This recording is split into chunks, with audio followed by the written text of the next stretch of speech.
This SKO Radio Network program is rated Unleashed and is intended for mature audiences only. The views and opinions expressed on the SKO Radio Network are those of the hosts, guests, and callers, and are not necessarily those of this station, its management, or other hosts or advertisers. The shows found on the SKO Radio Network can promote any lifestyle, belief, religion, political affiliation, or other personal practice. These shows are for entertainment purposes only and are not intended to treat, diagnose, and or claim any cure of disease or condition. From the Debbie McCune Broadcasting Center at the SKO Radio Network, it's time for Some Kind of Radio Show, starring Earl McCune and the Crazy Crew. The phone lines are now open, so call or text to 234-200-5110. That number once again is 234-200-5110. Without any further ado, here's Earl and the Crazy Crew. Everyone, flee for your lives! Emergency. Batman speaking. Warning all of you to brace yourselves for big news. The biggest. Tell them, Robin. Holy superlatives, Batman! It's really exciting. Soon, very soon, Batman and I will be batapulting right out of your TV sets and onto your theater screens. That's right, Robin. Our first full-length motion picture feature in color opens a whole new world of thrills.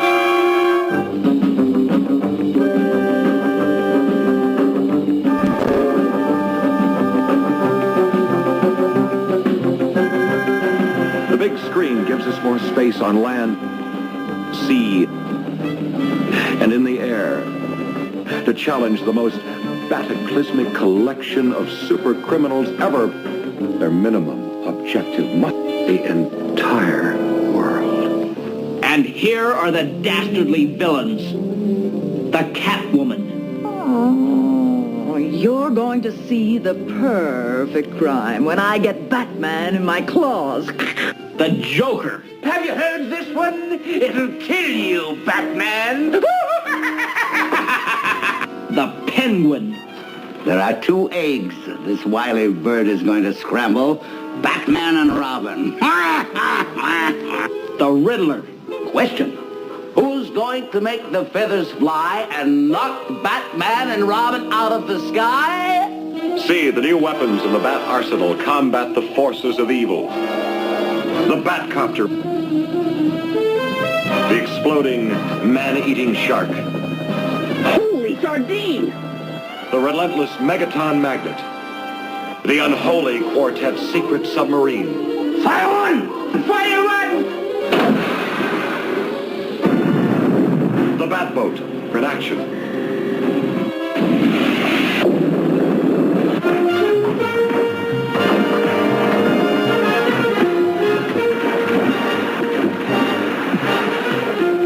The deadly disintegrator. The attack on the Batcave. Holy hallucination!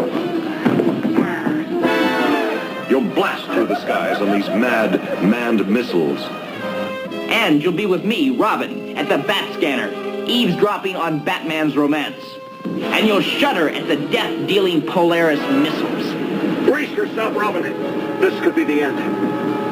And that's just a sample of the exciting exploits ahead in our first feature motion picture. Holy memoranda, folks. Make a note not to miss it. Good thinking, Robin.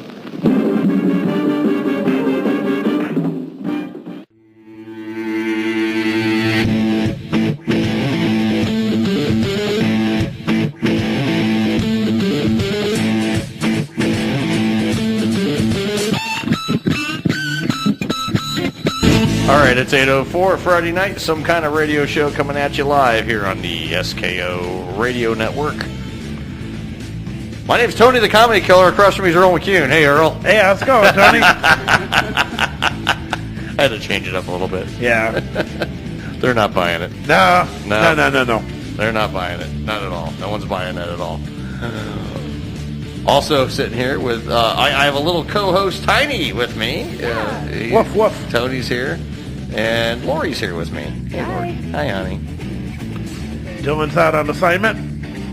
He's playing with his assignment. Yeah. Oh, everybody, welcome to the program. Tonight's salute's actually kind of a fun one. This is a little bit before my time, but I grew up watching the original 1960s Batman. I mean, who didn't, with Adam West and Burt Ward? Yeah. Classic TV. Campy Batman, classic TV. You know, it was so stupid, but it was actually so entertaining. Because the zoinks and the kapows and the booms and kabooms and the crack. It's like holy sardines. Holy crap, indeed. Yeah. Holy sardines. Holy moly. Holy crap. Yeah. Huh? I have to be able to listen for the Are you listening for the food to come? Oh, okay. Holy sardines. Holy mother of crap. It's the sardine show. I don't know. Some of the stuff that he would say, and it's just like, Yeah. Adam West and Burt Ward. Holy shit, Batman. He would never say that, but No. at least not on TV, but man, not even in the movie. Not even that movie the movie was just as campy as a television show. I mean, it was shot like the television show. There was no differential in the look. I mean, it had the same look as the TV show. It's just like almost like an hour and a half version of the show. It was just a big long episode, and they put it in the theater. I mean, I think they filmed it the exact same way. It was just like a big, long, drawn out episode. That's what it was. But the original movie though. I mean, the 1966 movie. I mean. You got all the original cast except Lee Merriweather stepped in for the Catwoman role. When Julie Newmar was out for that. She did a great job. Lee Merriweather did a great job. And but I'll tell you the campiness of the movie. It was just a fun movie to watch. And even if I ever see it on, I still watch it to this day. It's classic. It's classic television at its best. An age of innocence, totally different. Just a totally different. Unlike today's Batman, where is he? Yeah, some stuff happened. Yeah, she sucked my dick. That only happens in the parody. I'm sorry. Yeah, the parody we play on this show right now and then from the College Humor. Anyway, it's just us three tonight in the studio, and we got Tiny who's on Lori's lap. He's just kind of chilling. Yeah. Tony and I are kind of practicing for something here too. So. But we can't talk about that right now. That's top secret. I do want to cover the one promo that started airing this week. A couple different promos started airing this week actually. We have a new show. It's going to be starting with us on May 11th. Cinder Block Sports with John O'Donnell, who John was here last week. Mm-hmm. Also, Radioactive is moving to Sunday nights in May. Then the other promo people are actually talking about is this whole new era thing with the station, and the end of the world as you know it, basically with the station. Well, I want everyone to rest assured that we're not going anywhere. Okay. Nope. It's the station is just we're gonna see some radical changes, but we're not going anywhere. Okay, the station is going to be more improved than ever before, and we're actually a lot of the improvements that we actually have planned have already taken place. So we're just kind of subtly adding those little changes to the station as we go. I mean, you might notice the sound quality here right now. Everybody, what you think, let us know. Call us or text 234-200-5110. We've done some changes to our system here a little bit, sound system. One thing that's planned with what we're doing, we are expanding the studio over time. We're going to go from a 4 mic to 6 mics set up here in the studio, so we can accommodate a lot more people and panels, because we have room in this room. If you really think about this studio, we only use half this room. Yeah. The other half of the room is just there's a TV and a fridge on the other side of the room. So, we just by reorganizing the room around, adding a table, adding some mics, changing a board, adding some different things, we can really accommodate more people in here. Now, could you imagine when we first moved in, beginning of last year? Beginning of last year. just having just this room for the entire station. Oh, we had just this room for the entire Yeah. station. That's all we had when we moved. We actually, the black desk that's in the office now sat over here, and we had keyboard. We had another monitor sitting on that. We had, because we recorded shows right there in the room. Yeah. And then when all this opened up, it was like, a no-brainer. Go and see if we can have it. Yep, and we did. So we have the entire suite now. Yeah. Because it was just this initially. Yeah. Then next door was the common area when you walk out the store. Then the two back was a whole nother unit, a rented unit. Yeah, yeah. So we just had we had to share the lobby. Now our lobby was a shared common area, and this is all we had. We had this room. That was it. Which is pretty much. I mean, realistically, is about all you would need. Right. I mean, you just basically have to have. Room to broadcast like we got now. The tables. Mm-hmm. Okay, you obviously want a fridge. Mm-hmm. We're not going to bring stuff in and set it in coolers. And, right. And then, that was kind of mandatory. And, obviously we got broadcast computer here. You need a secondary computer to, record promos. And, you don't want to put everything on. At least we have room to do all that other stuff. We use the office for meetings, and we use the office for work. This is still a business. I go in there a couple days a week, and, I do the books. Yeah. Pay the bills, all that kind of stuff. It's got to be done on a weekly, monthly basis. I come in here and do that, because that's my job as president of the company. I'm 50% owner of the station, on paper, but I'm really more like 95. Yeah. Dylan won't even argue that with me. No. Because, but really, I spend a lot more.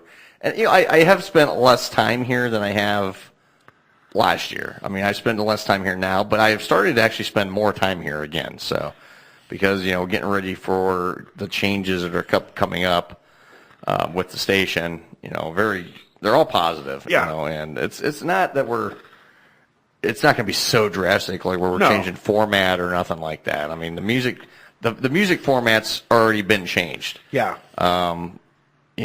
Aaron's our program director now, Aaron Kabak, who co-hosts on the Half Cock show, and he's going to be joining on the new show that takes over from this show, in August. But what's happening is we are changing some things, to better the station, Look at Madonna. She had to do some slight modifications to her career all the way through. Yeah. We're modifying our business model so we can basically function as a company, A. B, it's time to change things up a little bit. We're changing things up it's kind of a shakeup. We talk about, the superstar shakeup. Yeah. WWE. We're not doing so much of a superstar shakeup. We're shaking up a few things with a couple shows, but we are changing some things. There's some exciting things coming. One thing I can tell you is coming is be prepared to get your SKO gear. Yes. That is coming soon. Actually, that is already in the works. Well into the works, actually. It's actually a functional thing. It's just we don't have it released yet because some of the gear has some new things on there we can't release yet. So, nope. But expect the online store to be launching with the updates coming at everyone on the 1st. So that's a couple things I can tell you, okay? But I can't get into a whole lot right yet. But as the days and weeks go by, we'll explore and explain a little more what we're doing. And it's a lot, but it's not a whole lot. It's like, oh my God, some people think I'm selling the station. I've actually had people write me asking if I was selling the station. I was like, well, anyone interested in buying? No, but no, I don't want. I'm not going anywhere. I'll do everything I can in my power to keep this thing functioning, and I'm going to. Don't get me wrong. We're not going nowhere, but the idea is we want to make a better radio station, and the key with this station now is trying to get some consistency. We're trying to get consistency in our sound. That's one of our main things we've been working on. Here, I'll buy the station right now. It's worth more than that. Yeah. No, it's Dylan's share. Dylan's share, yeah. That's less than Dylan's share, I think, at this point, but who knows. But, it's we got a lot in the works, and we got a... What? What? Oh, we're not talking about... Huh? This must have been from the other night. Yeah. Yeah, I don't know. That was from the other night. I'm reading an old text. Oh, missed a call. Okay. I didn't even see it. My bad. Victoria, call back. Yeah. I know you're listening. I'm sorry. I missed your call. I wasn't looking at the screen. I was looking. Actually, I'll take calls after 8:30. Okay. Actually, if you want to call back after 8:30. I'll take calls after 8:30. But we got a lot of exciting things planned, and it's all in an effort to make the station better. It's growing. We've done a lot since January already. We got a new automation system here, which has been, this thing does everything but walk your dog. I mean, it's fantastic. I mean, we can record, I always record scores in some kind of radio show. We always record some kind of radio show. Oh, I'm recording some kind of radio show through the system now. I've always had to do it on an off-site computer or in the office, and now I'm doing it right here from this system, and it's just like, wow, that's easy. It's awesome. It's pretty awesome, and we did it last week, and then I noticed we still needed a little bit more fine-tuning on our audio, so I come in Sunday, and I did some fine-tuning on the audio. I came in Tuesday during Randy's show, and I fine-tuned him. So yeah. And once I fine-tuned everybody, I said, "Wow, the mics all sound good." Everything's coming through loud and clear on the station broadcast. The key is everyone. I keep telling all those, talk into the mic, project into your mic, Yep. and you'll be fine. Can't have this, and I think our delivery's here. Yeah. And we're going to be doing something fun live on here. I usually do a beer review. Tonight, we're going to be doing the SKO Burger Review live in studio. Yep. Let me hold my co-host here. Yeah. Hang on to Tiny. Hang on, Tiny. Tiny's my co-host tonight. Hey, Tiny, we're going to interview Tiny. Tiny, how's your day been going, huh? Woof, woof. Woof, woof, huh? Yeah, you don't say. Wait a minute. Go ahead, Tiny. Is sandpaper smooth or rough? Rough. What? Yeah, it's... Hand him a business card. Yep. Yeah, I got business cards right there. They're right there by the microwave. Yeah, business card. There we go. Simple radio, best app to listen to us on. Simple radio is easiest. TuneIn's really good. Simple radio is even easier. Simple radio, I like that app. Yeah. I'm really digging that app now. Because it's like, boom, I don't have to wait for it. I have no buffering issues with it. It's like I'm listening to Steph and Chris last night. Yeah. And it's just like, boom, everything's just like there. Yeah. And I listen. I usually don't. I use TuneIn in the car sometimes. Simple radio, I'll tune in if I'm at work. Yeah. I just click it and go. I mean, and those of you listening right now, let us know what you're listening on. If you'd like to call in or text, let us know. You're listening on the website, which is the stream licensing app, which is through our who we're licensed through. Or you're listening on TuneIn, or you're listening on Simple Radio. There's 3 ways to listen to this station. Right on the website through, like I said, the stream licensing app, TuneIn, or Simple Radio. Which one do you like? I mean, what do you tune in through? We'd love to hear from you. You can call or text 234-250-110. We'd love to hear from you. And I'm going to get ready. I'm going to fire up the old camera here. Yep. And this video is going to be done on the SKO Burger Review Facebook page. So that's going to be that page. So if you want to see the video, go to the SKO Burger Review Facebook page. And that video is going to be actually live now. And I'm going to welcome everybody joining us on the video to the SKO Burger Review. And I'm live in the studio here at the SKO Radio Network in the W. McCune Broadcast Center. And we got a burger tonight. In fact, let me reverse it. Tonight's burger, we did a burger review last week with Mike Haig, which was a damn good burger. Now, I ordered a burger from a spaghetti place. Tell me how much sense that makes. Well, knowing you. Anything. This is in the Italian burger. This is from the Spaghetti Warehouse in Akron. And basically it's a burger with mozzarella sticks, pepperoni, mozzarella. I think provolone or mozzarella on it, and it looks like it's on a garlic roll. So I'm going to hand the camera. Can I hand it over to you for a second, honey? Thanks. Lori's going to just keep it sideways. Oh no, other way. Oh, yeah, there we go. There we go. Yeah, like that. There we go. All right. Get a little widescreen action here. All right, so we're going to review this burger. I'm going to slap this thing together.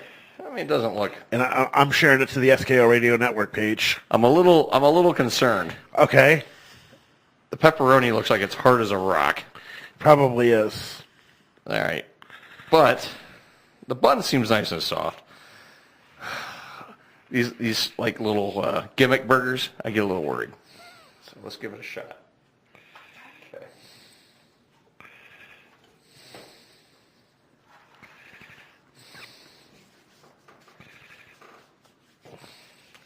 Well,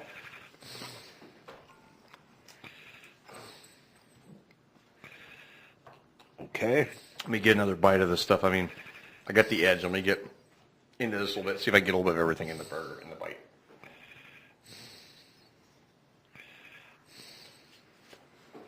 Well,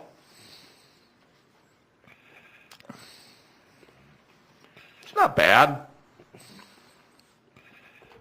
Not awful, but it's not great either. I mean, I'll eat it. I mean, don't get me wrong, it's a good burger. But it's not one of those, oh my God, mouth-watering, juicy. When I have a burger, Tiny's performing CPR on my leg. Yeah.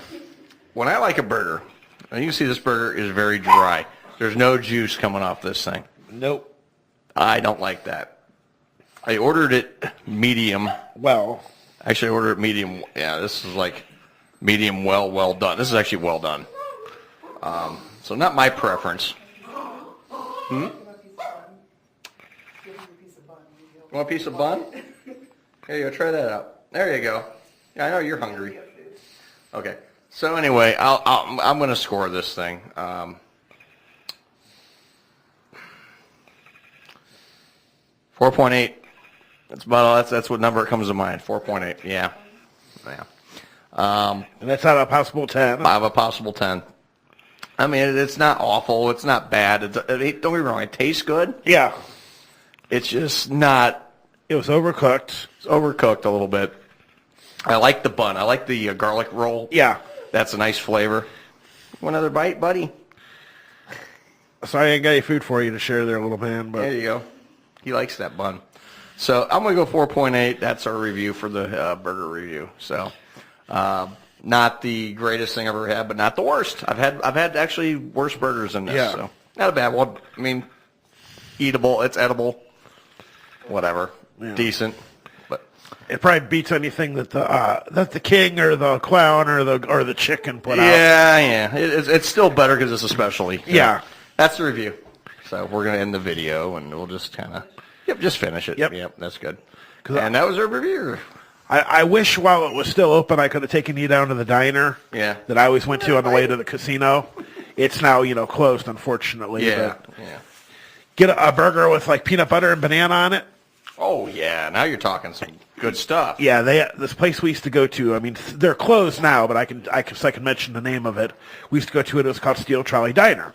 Mm-hmm. It was down on Old Lincoln Way in Lisbon. Oh.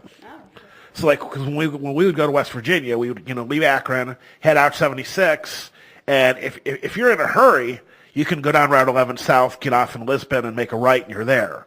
But I always took the scenic way down through Lordstown. Oh, that is a good place. They're closed now? Yeah, they closed. Well, really?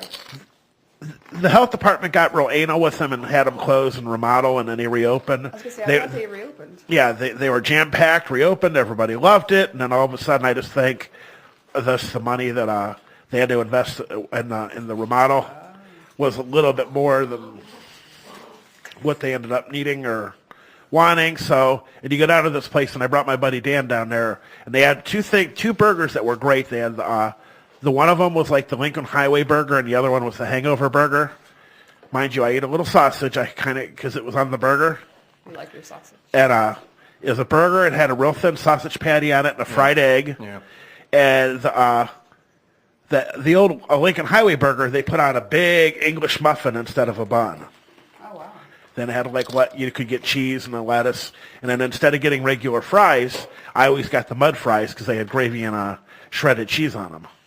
That sounds good there. Yeah, the mud fries were great, and then the pizza fries, they'd put tomato sauce, pepperoni, and mozzarella cheese on them. And you got to get. If you can get any kind of fries besides plain fries, do it.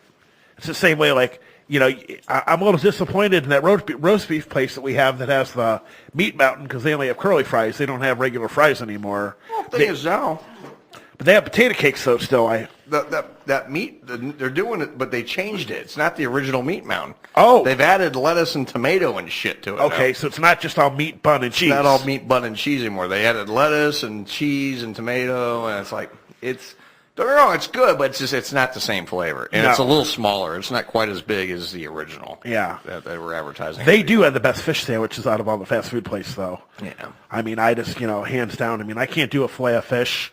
That square piece, I don't know what kind of, I don't know if what kind of fish they claim to use, but. You get a text from Eric. He said he listens on the TuneIn app. Okay. All right, so. I originally used TuneIn, but then once you told me about Simple Radio, way better for me. So, and you get a lot more local channels on it too. Oh yeah, because there's a lot of I used to listen to CBS Sports. What problem is they pulled off the TuneIn app and you have to download theirs, whereas there's still a few of them locally you can get on Simple. Now the radio receiver that I have, if I have headphones plugged into it, I get every station because it tunes like a regular FM tune. Right. But I don't have. If I don't have anything plugged into it, then it won't. But I like that Simple. I found that by accident. Believe it or not, I was actually just looking at other places to add us to their library to stream us. Yeah. And I come across this, and the sign up process. I had us from start to finish signed up and on and streaming within 45 minutes. TuneIn, it took me like 3 days to get it all done. They're a little bit more well-known. Yeah, they're a little bit more well-known. Plus, you got to get everything, you have to send them like your logo to put it on there. You can't just put it on yourself. Like Simple, you can just put it on yourself. Yeah. So I like Simple Radio. I prefer it over TuneIn. Don't get me wrong, but TuneIn's a bigger name, but they both work the same. Yeah, they're both basically the same thing. It's the same thing. It's just a different way for you to tune into the station. And Simple Radio is actually, that's what they advertise it. It's simple. It's super simple. There's so much stuff. I have a thing for a police scanner I can listen to. Like if I'm at home and something's going on around me, I can tune in Akron Police and get their radio traffic. Like I was coming home at night at drive-in about a month and a half ago, and in Firestone Park where I live, right at the big intersection by me, they had it all cordoned off because some guy had run over some dude and split. There was like a bicyclist that was just riding through the intersection. The guy just plowed him and ran him over and then just kept going. And they just left out in the middle of the intersection. He was out there, I guess, a half hour, 45 minutes. Oh. That time of night, people were just either drunk or just not paying attention. And guy lay in the middle of the road, they just figure he's passed out drunk or something. They didn't realize he was dead. And I get to my house, and I'm a block away from this intersection, and they got all access, the only four ways, either here, blocked off I couldn't get to, and I had to turn down. Of course, my nosy ass turns around and just to try to see what's going on, and so I go down to my road, and then I go up, and I look, and I see it's all blocked off, and there's 20 cruisers, ambulances, and all that. Then I turn back down and go home and flip on the scanner on the radio, and then they're all talking everything about it. I'd be on the lookout for, somebody said they saw the guy that hit him, yada, yada, and they eventually caught him. Earl, I think we need to thank our delivery driver. Yeah? Because he's very interested in listening to our network. Oh, awesome. He's even going to take a picture of the banner. Is he? Cool. So he can tune in with us. Yeah, maybe. Hopefully he tunes in tonight. That'd be cool. Maybe get a new listener out of it, and maybe hopefully they enjoy what they hear. From Gandhi. Yeah. From Gandhi, really? Yeah. Wow. From where? Gandhi? From Gandhi. Or Ghana? I don't know. Ghana? Yeah. Gandhi. Gandhi, too. I can understand. Ghana, that's where Kofi Kingston's from. Yeah. Ghana, West Africa. Yep. It was, I had some people in my car yesterday when I had one fella who was from he was from Kenya, And he was talking. He was like, "Well, I know all these different languages, Swahili, yada yada." And I told him, I'm like, I've had somebody now in my car, I think from every African country except South Africa. I was like, "You speak any Congolese?" He's like, "How do you know Congolese?" I'm like, the Republic of Congo. I've had a Libyan, I've had an Egyptian. The Egyptian guy was fun to play with because when he walked in front of my car, I said, "Check that off my bucket list. Somebody walk like an Egyptian." He's like, "Yeah, I've heard that before." Since he's been over here, and I've had a Kenyan, an Ethiopian, somebody from Nigeria, Chad. It's like, what do they call somebody from Chad? A Chadese or something? I guess. I don't know. Yeah. Something like that. Chadian. Like Chadian. Chadian. Let's take our first break, shall we? All right, you're listening to some kind of radio show on SKO. We'll be right back, and we're going to have our first clip from Batman, 1966, the movie. Stay tuned.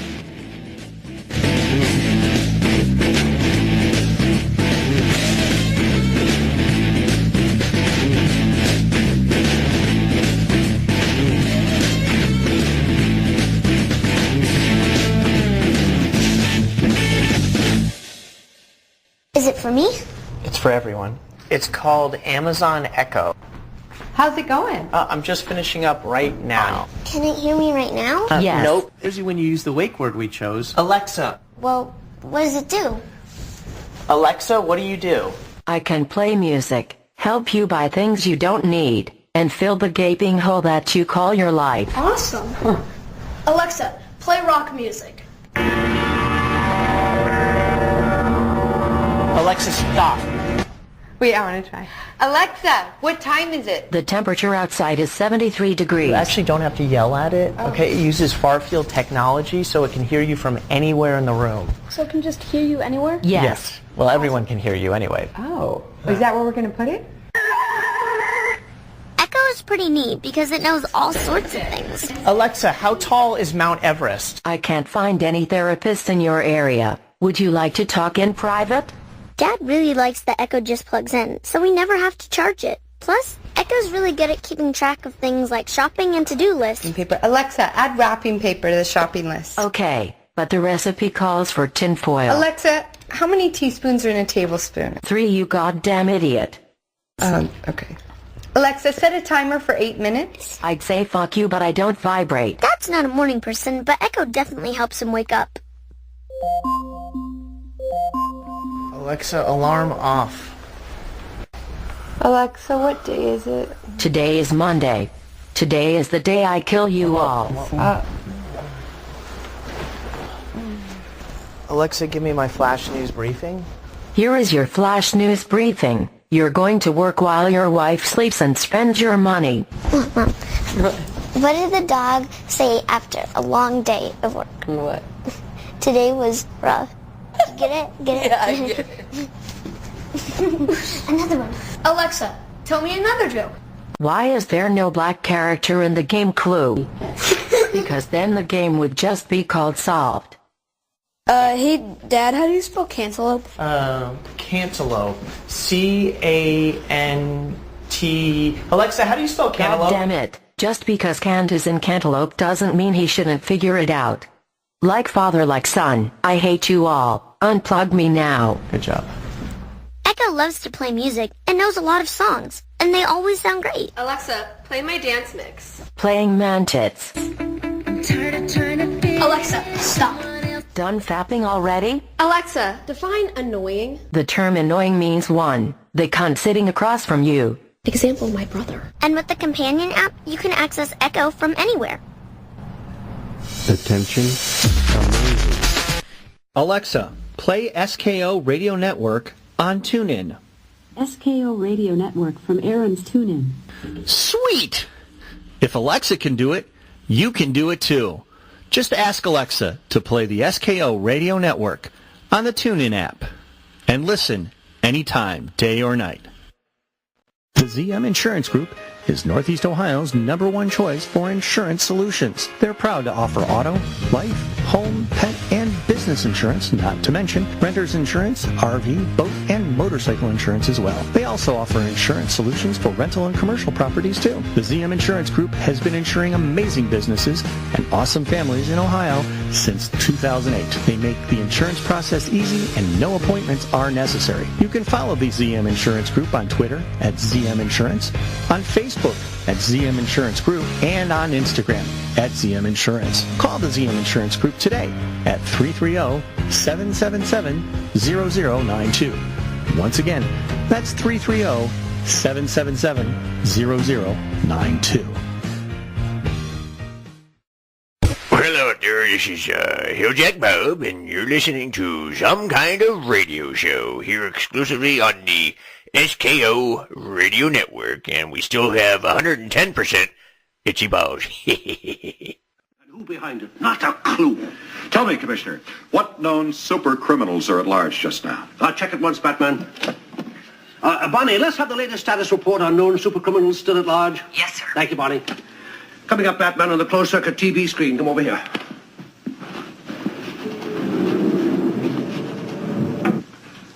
Status report. Known super criminals not currently imprisoned. The Penguin. That pompous, waddling master of foul play, maestro of a million criminal umbrellas. The Joker. Devilish clown prince of crime. Oh, if I only had a nickel for every time he's baffled us. What, the Riddler loose, too? So it seems. Loose to plague us with his criminal conundrums. Gosh, and the Catwoman. End of status report. Could be any one of them, but which one? Which ones? Pretty fishy what happened to me on that ladder. You mean where there's a fish, there could be a penguin? But wait, it happened at sea. See? Sea for Catwoman. Yet, that exploding shark was pulling my leg. The Joker. It all adds up to a sinister riddle. Riddler. Riddler? Oh, thought strikes me. So dreadful I scarcely dare give it utterance. The four of them. Their forces combined. Holy nightmare. Batman, could it be? I don't know. But I think I know where to find a clue. Come on, Robin. To the Batcave. We haven't one moment to lose.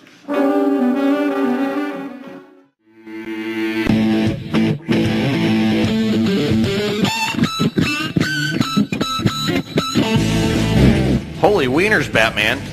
We're back already. Yeah, I know. That was quick. No time to go to the bathroom, barely. I didn't even go. I'll go at the hour. I'm just gonna. Hey, there's a pad over there. Just pop a squat. Just pop a squat. You know? Yeah. I don't think anyone wants to clean up my dog shit. Oh wait. No. But my shits look like gigantic. Like I'll tell you, I have 3 dogs at home. Okay, and everyone here has seen my dogs. Okay. I have Lucky, my littlest. He's my poodle, my little miniature poodle. He's got these little tiny little pebble shits. Okay. No big deal. Loki, he's my medium size of the 3. Still a little dog. He's a Glenavin Mall Terrier. Okay. If you heard of a Glenavin Mall, just think of like an Irish Terrier. Okay. And his shit's kind of the same thing. They're little like, Luckies. Then you got Holly. Yeah. Holly's shit's bigger than me. I'm sorry. It's a shit show, okay? I'm sorry. Yeah. But no... no pun intended. Lori's eating her food, and... Yum. Yeah. So anyway, she'll let these big piles... It's like, God, that's more than I go when I go to the toilet. And I go a lot, like, good God, I mean, these things are ginormous. I mean, like, this, like, big. Yeah. Wait. Like, what's funny?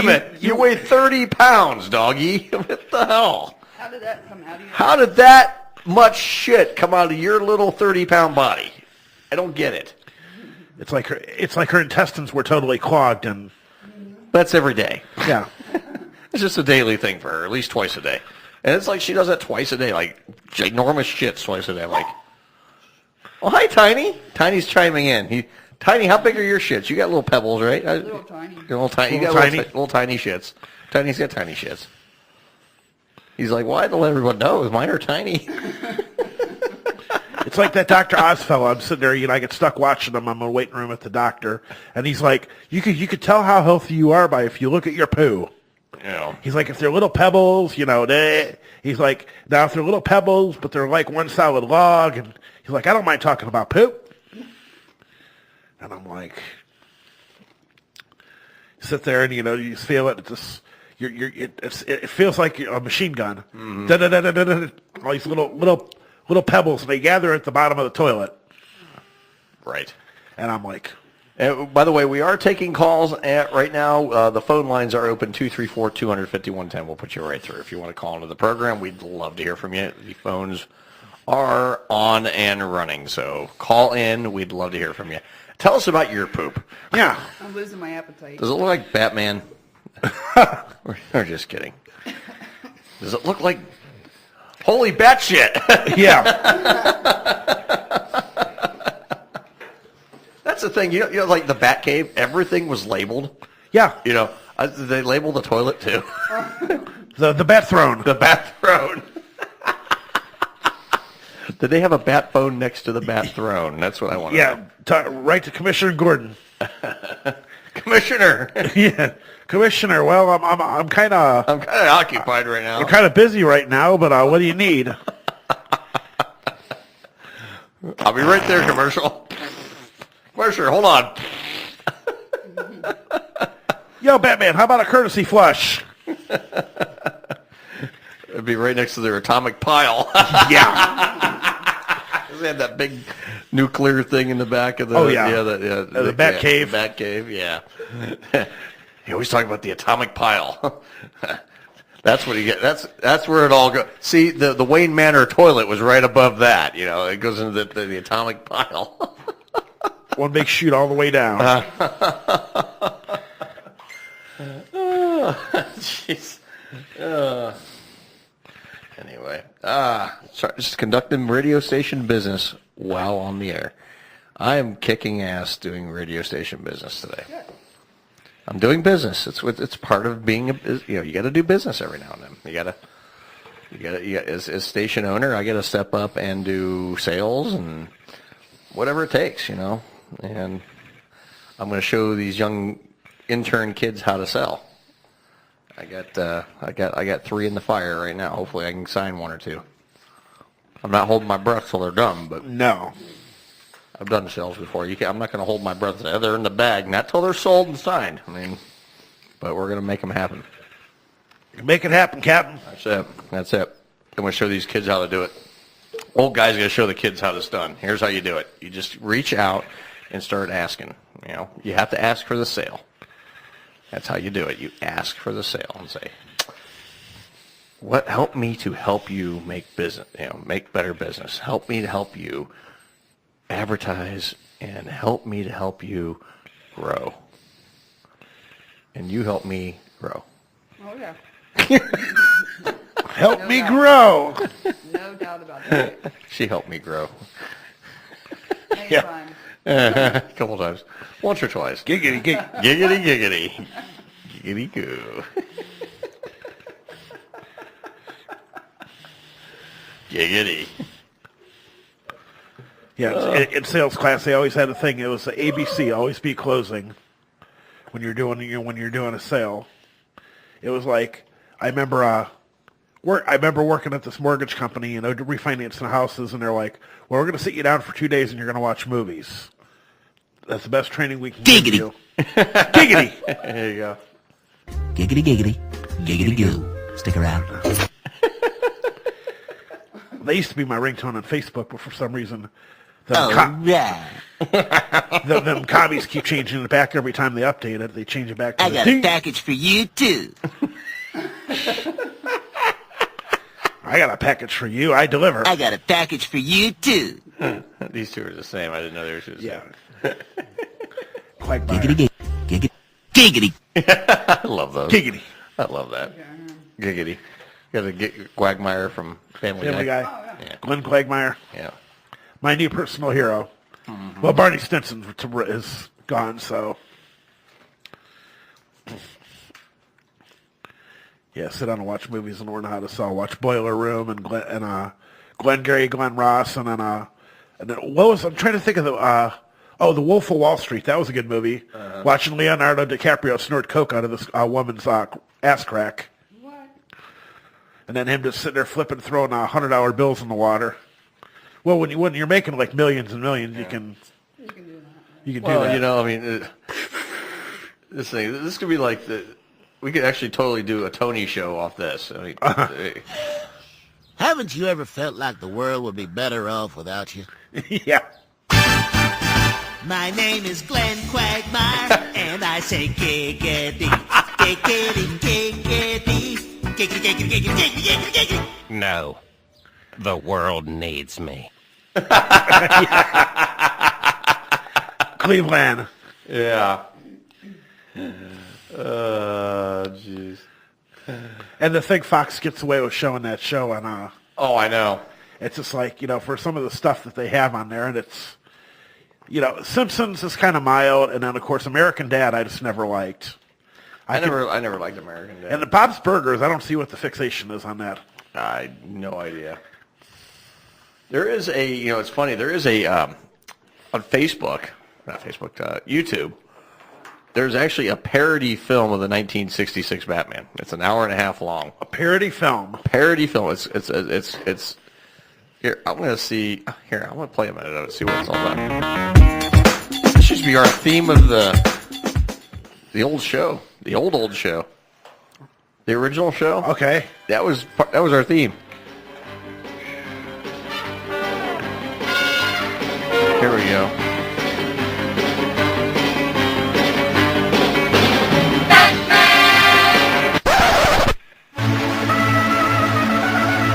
This is Black Eyed Peas, My Hops. Play a few seconds of this. Oh my God. What you gonna do with all that junk inside that trunk? I'ma get you drunk. This is an hour and a half long. I ain't watching this whole hour and a half thing. But it's Batman and Robin. They're sitting in a car. It's supposed to be their Batmobile, and they're sitting there eating burgers and fries. And the Batman is like a fat guy. Female anatomy. This song is the bees and knees. Precisely, Robin.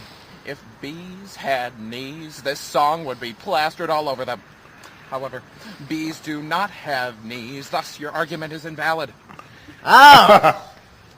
Had to play. Well, then this song is bitchin'. I will agree with that, Robin. This song sends an important message to the youth of America. And what's that, Batman? Lady lumps are lovely, whether located in the back or in the front. Lady lumps are lovely. Check it out, Batman. Round 6? All right, here we go. Check it out. I met a girl down at the disco. No. She said no, Batman. No, that car that drove by. It was the Joker. Okay, they got the Joker driving around in a Prius. It seems our time of laziness has ended for a brief. This is bad. Batteries to power. Turbines to speed. Roger, ready to move out. My name is not Foster. Oh my gosh. This is so freaking bad, but it's actually funny.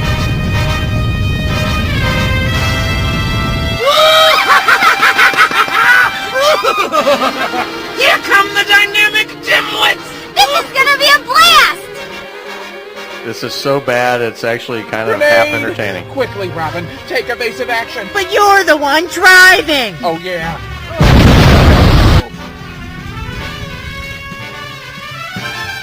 Now there's two old cronies walking in the park, and I think the guy sees a quarter.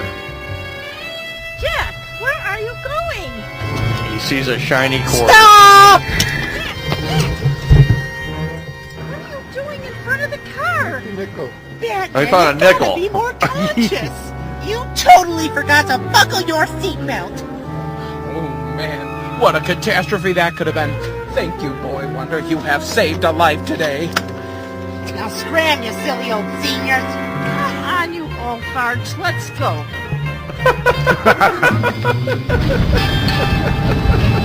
I think you lost Play a the few bet there, seconds. Willie. It's actually funny. Crack!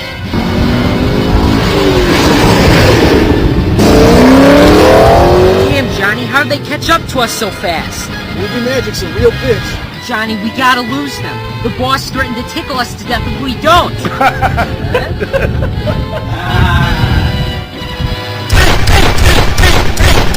Oh, conservative, Batman. They got a gun. Luckily, I have a few tricks up my sleeve. Or should I say, your shorts. Quickly, Robin, hand me the banana tucked into your tights.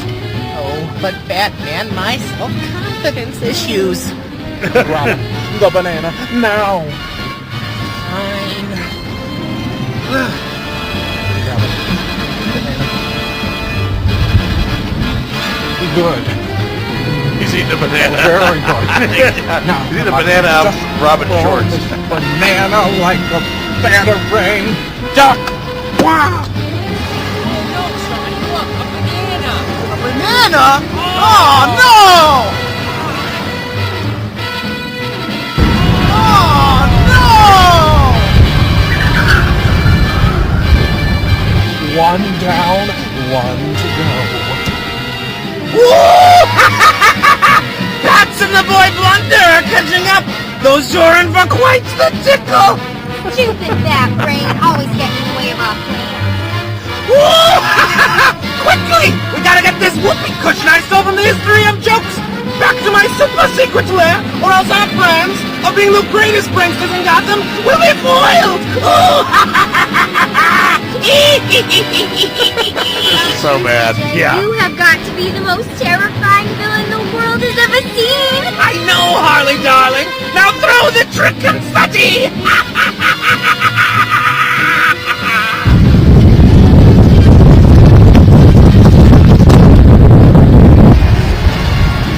Holy Party City, Batman!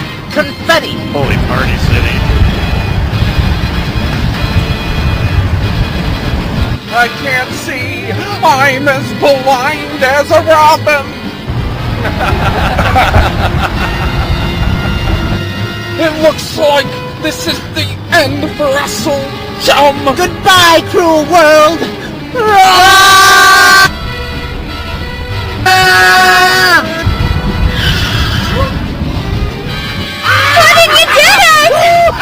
A Joker day keeps the glooms away! Heath Ledger Joker can kiss it. Now quickly, do the Chuck E. Cheese!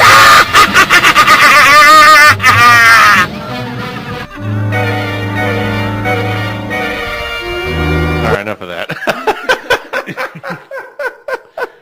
You thought the '66 Batman was campy? That's even more. Yeah. Well, it's a parody, you know. Oh yeah. And it's. I might actually sit and watch this. It's an hour and 28 minutes long on YouTube. Wow. Yeah. But I'll play a little bit more of it later on, you know, as the night goes on. But that is, I mean, the costumes are so. The guy actually dressed as a Joker in this. He actually has a pretty good looking costume. He's actually, you know, he's all made up and everything. Has green hair and everything, and he's driving around in his car. I mean, in his Prius. I don't know. I don't think it looks like a Prius. Joker in a Prius. Oh, Jesus. Give us a call if you'd like to join us. We'd love to hear from you. 234-250-110. We are saluting the 1966 movie Batman. Not the series, but the movie. You remember they had the season 1 came out, and then they did the movie. Yeah. And they came back with season 2 after the movie. So it wasn't like the movie led us into the series. It was like they already had the series for a year. Then they, let's do a movie now. And as campy as it was, still classic television. You know, if you ever watched it, everyone loves the original Batman. You know? Yeah. You know, the 1960s. Well, there was actually there was like the 1940s Batman, was a little bit darker, but You really look back at some of that old stuff, how bad the costumes are. Like, awful, awful, awful bad. Well, that's why I said he had the codpiece here, then he had his cowl that he wore, and then everything else was just like blue tights. Whereas, the new Batman, he's got, pretty much an entire suit on. Yeah. He's like, he fights crime in a rubber suit. It really seals in the flavor. And there's not been much of any change, really, between even Michael Keaton Batman to Christian Bale when he did Dark Knight. Well, I think one of the biggest changes was originally Ben Affleck's Batman. They cut the ears way down. Yeah. They grayed the suit up as opposed to being black. Yeah. And then they bulked it up, and they made it look like it was, hard to, because he did Batman versus Superman, right? Yeah, he did Batman versus Superman. They did Justice League. Okay. Yeah. But then, because Christian Bale's the one that did all three of the Dark Knights. And then we had Michael Keaton, Val Kilmer, George Clooney. And it sounds like it's going to get hammy here in a minute. Yeah. It is. Yeah, indeed it is. You'd have to wonder, somebody that does ham radio, what do they eat for Easter dinner? Hi, Pat. little fuzzball. I'll answer your question. Pat will answer your question momentarily. Well, hello there. He's playing with Tiny.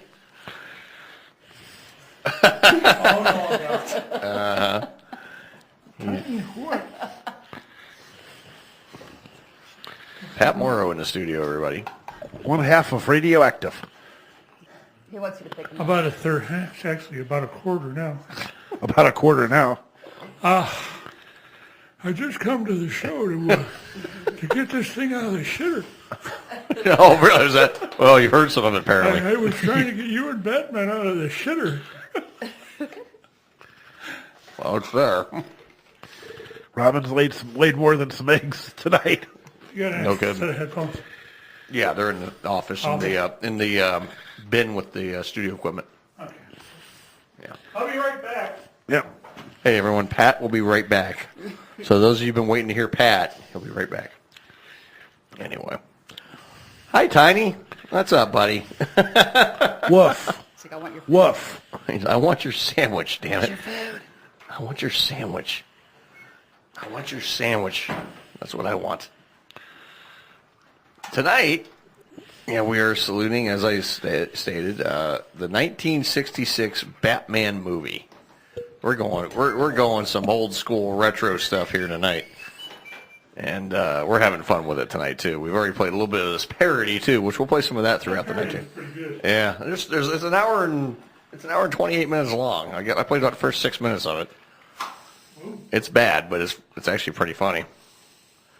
But it is what it is. Hey, I can hear things. Hello there. Hey, you can hear things. Hello, Pat. Now, what the hell are we going to talk about? Let's get this out of the shitter. Sex with sporting goods. What do you think?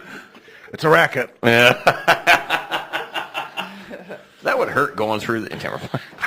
Just a little bit. Well, it depends on what... Never mind. Let's not get into that. Depends how small and teeny weeny. I'll see. I'd fit right in because it's small. Now, if it was a big old glove, never mind. Boxing glove or MMA glove? What are you looking at me for? Well, because I can. You know. Because I can. Because I can. I'm not going to say nothing bad about you. Yet. At least not on the microphone. Yeah. Oh, she would. She don't care. I would not. I would not. Is my mic on? Yeah, it's on. I can't hear myself through this. Yeah. I can't hear myself. Hello. There you go. Let me turn your headphones up. Oh, we're good there. Yeah. All right, you good there? All right. Yeah. And I've been getting dinged here all night. Yeah, I have been too for some reason. I've been getting dinged like crazy, but that's okay. It's all good. Well, Keep it is coming. It is about time to go to break, shall we? Okay. We could go to break. Yeah, take a break. Okay. Twist my arm a little harder now. Let's go to break. Good idea, then. Pat. All right. You're listening to some kind of radio show here on the SKO Radio Network. We're going to get another clip of Batman 1966 at you. We'll be right back after these vitally important messages. They're so important that I have to state how important they are. We'll be right back. They're important. We'll be right back.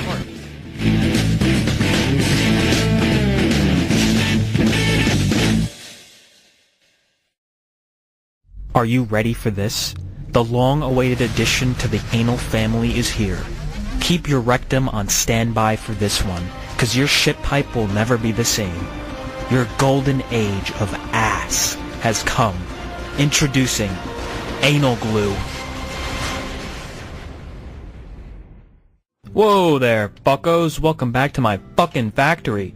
I just crafted humanity's biggest leap forward yet. Check this out. I'm gonna build the entire foundation of a house in the blink of an eye right in front of you. Just imagine if these were your butt cheeks. It'd be like closing the gates to oblivion for eternity. Even gravity is no match for anal glue. Fucking perfect. I don't know how this couple fucked up the IKEA instructions so bad, but fuck the instructions. They just need anal glue. We talked about how anal glue can easily beat gravity, right? Look at that. But it turns out, even the Hulk wouldn't be able to rip your ass cheeks apart. It would require over 1,000 pounds of force to open that smelly shit crack of yours. Anal glue has the ability of gluing your entire property together, even in fucking hurricane conditions. You wanna know how they built Atlantis? You think it was some secret ancient alien engineering technique? Guess what they used, bitch boys? It was anal glue. This shit is completely waterproof. That means even fish can glue their anus pipes shut. I fucking bulldozed this homeless man's house earlier today. Look what's left of that shit. We took this dude's life savings and anal glued them together. And the product was the Anal Glue Anus Evacuator 4x4. Blasting through this nature reserve, Anal Glue's invincible bond shows no mercy. Swiggity swooty, I'm coming to seal that booty.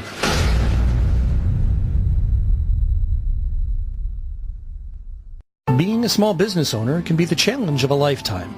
To worry about every little aspect of growing your business is no easy task. Paramount to these is reaching and growing your customer base. That's where we here at the SKO Radio Network can help. With an ever-broadening local, national, and international audience, we can come up with an advertising plan that's right for you and your reach. Easy and affordable rates are available. You can bring your own ad, or we can produce your ad for you right here in-house. Give us a call at 234-706-5857. That number again is 234-706-5857. Or drop us a line at office@skoradio.com. SKO Radio Advertising. The only thing easier is listening. Join us on Sunday mornings from 11 a.m. to 2 p.m. for the Oldies But Goodies Show with Bob Fritz. Bob will take your requests from the SKO Radio Live Requests Facebook page. From there, you can request any two songs from the 50s, 60s, or 70s, from doo-wop to disco to classic rock, as long as it's within those years. So saunter on up to the SKO Jukebox, make your picks, and enjoy 3 hours of your favorites. That's Oldies But Goodies, Sunday mornings at 11 a.m. here on the SKO Radio Network. Hello there, this is Jack Bob, and you're listening to Some Kind of Radio Show here exclusively on the SKO Radio Network, and we still have 110% itchy balls. The United World Building, dear comrades in crime. Our objective, the Security Council. Sitting like fat birds in a tree, just waiting to be snatched. And you bungled it again.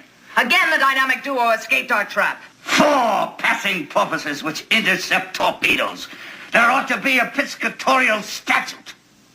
Time is getting short. We've got to get Batman before he gets us. Perhaps I could lure him into the fatal embrace of a giant exploding octopus. You silly bird. They've just been through one of your fishy explosions, and they're still in one piece. Indeed? And I suppose they'll be broken up by your moldy joke. Shut up, all of you. I see the way to do it. We'll play each of our treacherous trumps in one hand, and we'll do it right here. How? How? The end. The end. Oh.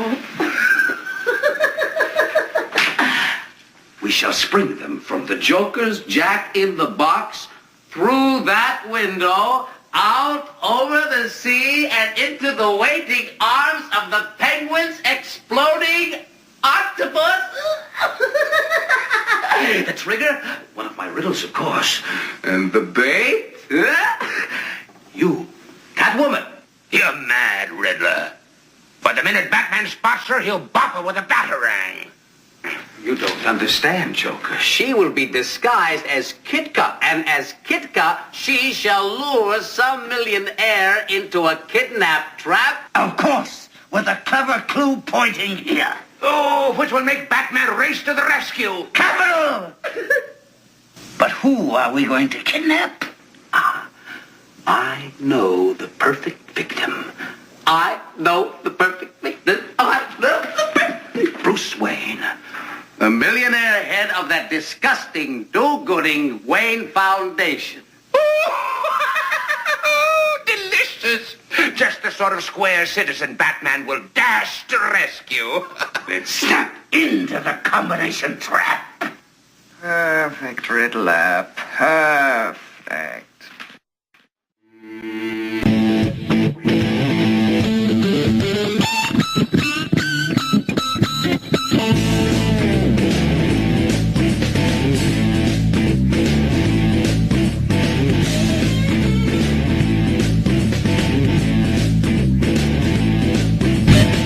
We're back on some kind of radio show, 906. Are we back? We are back.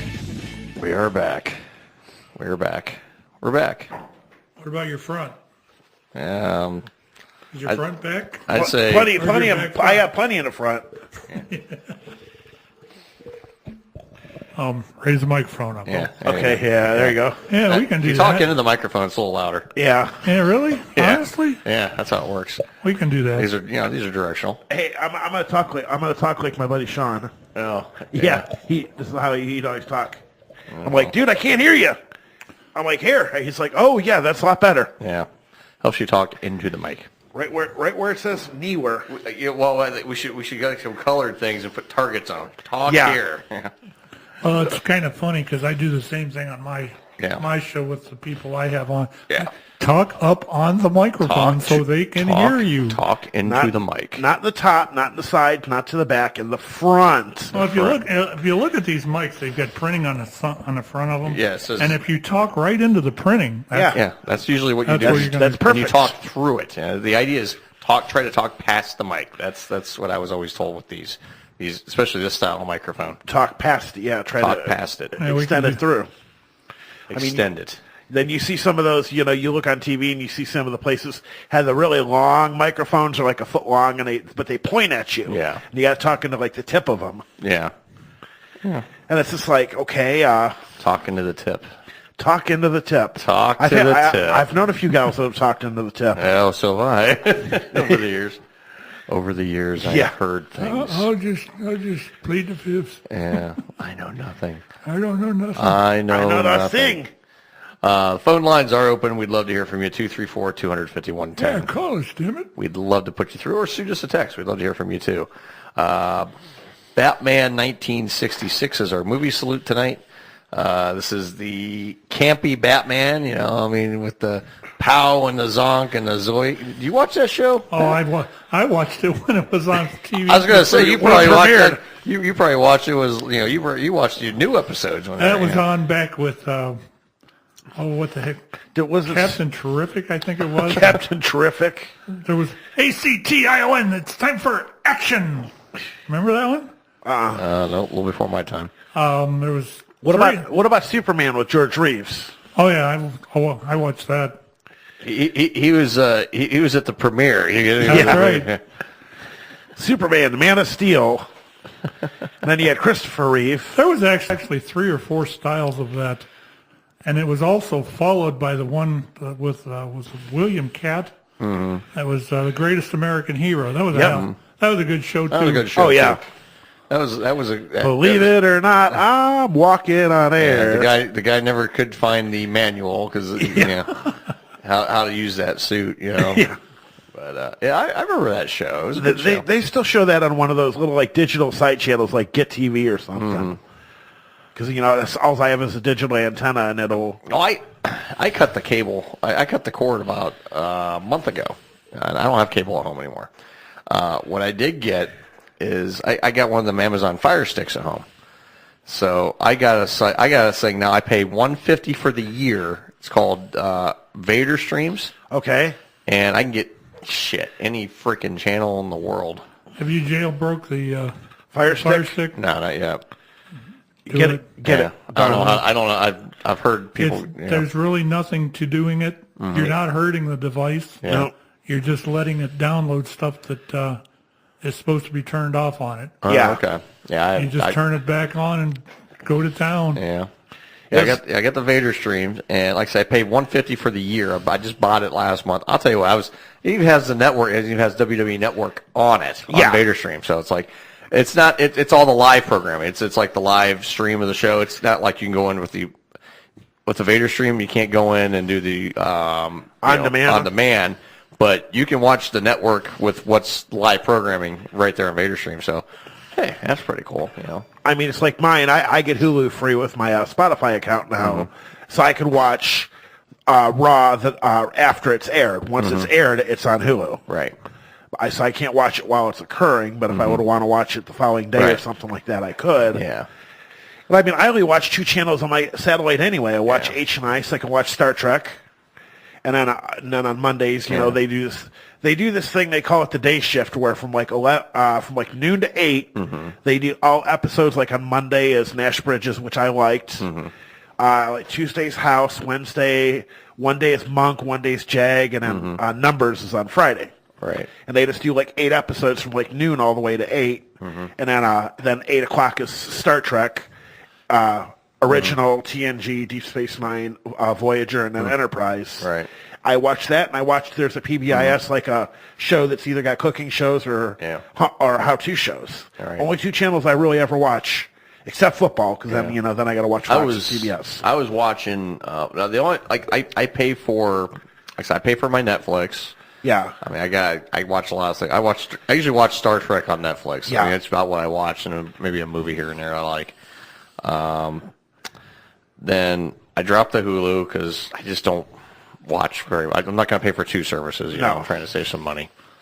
Then the other thing I pay for is CBS All Access. You can watch your Star Trek Discovery on that. My God, very impressed with how that show. Last night was the season 2 finale. Okay. Very, very, very interesting story. They said they were going to kind of get the canon to match back up to the original. They did. Good. How they did it, and I'm not going to spoil it, but if you haven't seen it, it's a hell of a show. They did a hell of a job with it, and they should, the way they did this second season with Anson Mount, who played Christopher Pike. Okay. He deserves a spinoff. They need to do a Pike spinoff. They really do, because I'll tell you what they did with the Enterprise on that. They actually, the last 2 episodes. Get to see the bridge of the Enterprise. Okay. Very, very well done. Much better than the JJ verse Enterprise bridge. It didn't look like an Apple store. I mean, I mean, don't get me wrong. It still looked modern and clean, and but it paid homage to the original, like the original captain's chair, a little bit more modernized, but the same setup. The orange around the bridge, was more like a reddish orange, but they modernized it all. I mean, it's they really modernized this bridge, but it still paid homage to the original 66. First Enterprise. Yeah, NCC 1701. They paid homage. They really paid a lot truer to what they did with the J.J. Abrams universe. I mean, the bridge of the Enterprise they did on Discovery. I mean, it's not quite exactly identically the same. I mean, it's definitely modernized. I mean, it's not the little red cubes and all that they're pushing. It's modern. They got touch screens, but the design of it stayed a little bit truer to the original show. Yeah. I mean, with the colors and the layout, it wasn't this ginormous freaking monstrosity of bridge. still a smaller bridge, and it was, it's really cool. It was really cool the way they did it, and I was actually very impressed with how they did it. So. Yeah, because it's like you look at the original bridge, it didn't have, and then like the TNG bridge had a chair for Commander Riker and Counselor Troy, whereas the original bridge only had the initial chair here for Captain Kirk. Yep. Then it had the two cons, but there was no chair for Spock. And then of course they didn't have a counselor on the first first series, but then they had a little area over here for Lieutenant Uhura. And, Yeah, she had a chair. I remember seeing that. She had a chair. Yeah. And she always had that thing in her ear. Yeah, that gigantic thing in her ear. The communication thing, and it's just, and then of course you look at like the first series versus Next Generation. Yeah. First series they actually had communicators to talk into, and in the new series, tap your emblem on your chest and talk away. But yeah, I was very impressed with what they did. The ending of this series, the show, the second season. I mean, it's going to spin to a whole different realm type of thing now. That's all I can say. It's going to be way different going forward because But like I said, what they did with this Enterprise, very impressive. Yeah, I mean and it's funny too. It's like, I noticed little subtle differences as everything went on. Like this week, they had an episode of TNG where they docked at Deep Space Nine. And the only Deep Space Nine character that you saw was Dr. Bashir. Right. And that was it. And then everybody was there. It was all extras, yeah. That was all extras, and you just really didn't see much of anything else. Right. And then like there's only two characters that ever continued from TNG to Deep Space Nine, and that was Call Meany, Chief O'Brien, and Worf. Yeah.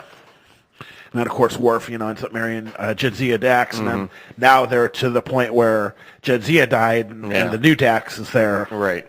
Yeah. And it's just like, at the rate I'm going and I'm watching all the TNG episodes, I should be able to, in about 5 years, I should be able to have seen every episode.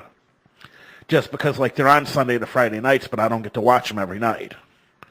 I only get to watch them Monday to Wednesday nights. Because, Thursday I'm usually sleeping. Right. Friday I'm here, and then, Sunday nights I'm usually in bed by the time it comes on. Right, yeah. So, but yeah, it's just like, I remember, when you're talking about you got your, the Fire Stick, find out how to get a jailbroken, like Pat said. Yeah. Because when I moved into my house, a friend of mine and my brother's had knew somebody that was working for DirecTV. Go ahead, John. And he got me this dish. The guy had it. He was buying old Dish Network dishes and receivers, burning them. And I was getting, I paid him like $400. He came out, mounted the equipment, set everything up, and then he would send me the if they re-scrambled it. He sent me the thing every month. I just had to hook my laptop up. I had this cord that went out of my laptop and plugged into the back of the box. Right. I just installed the new update, but they got too frequent. To where it was just too tough to keep up. But for like 4 years, I had free Dish, and that was everything, pay-per-views.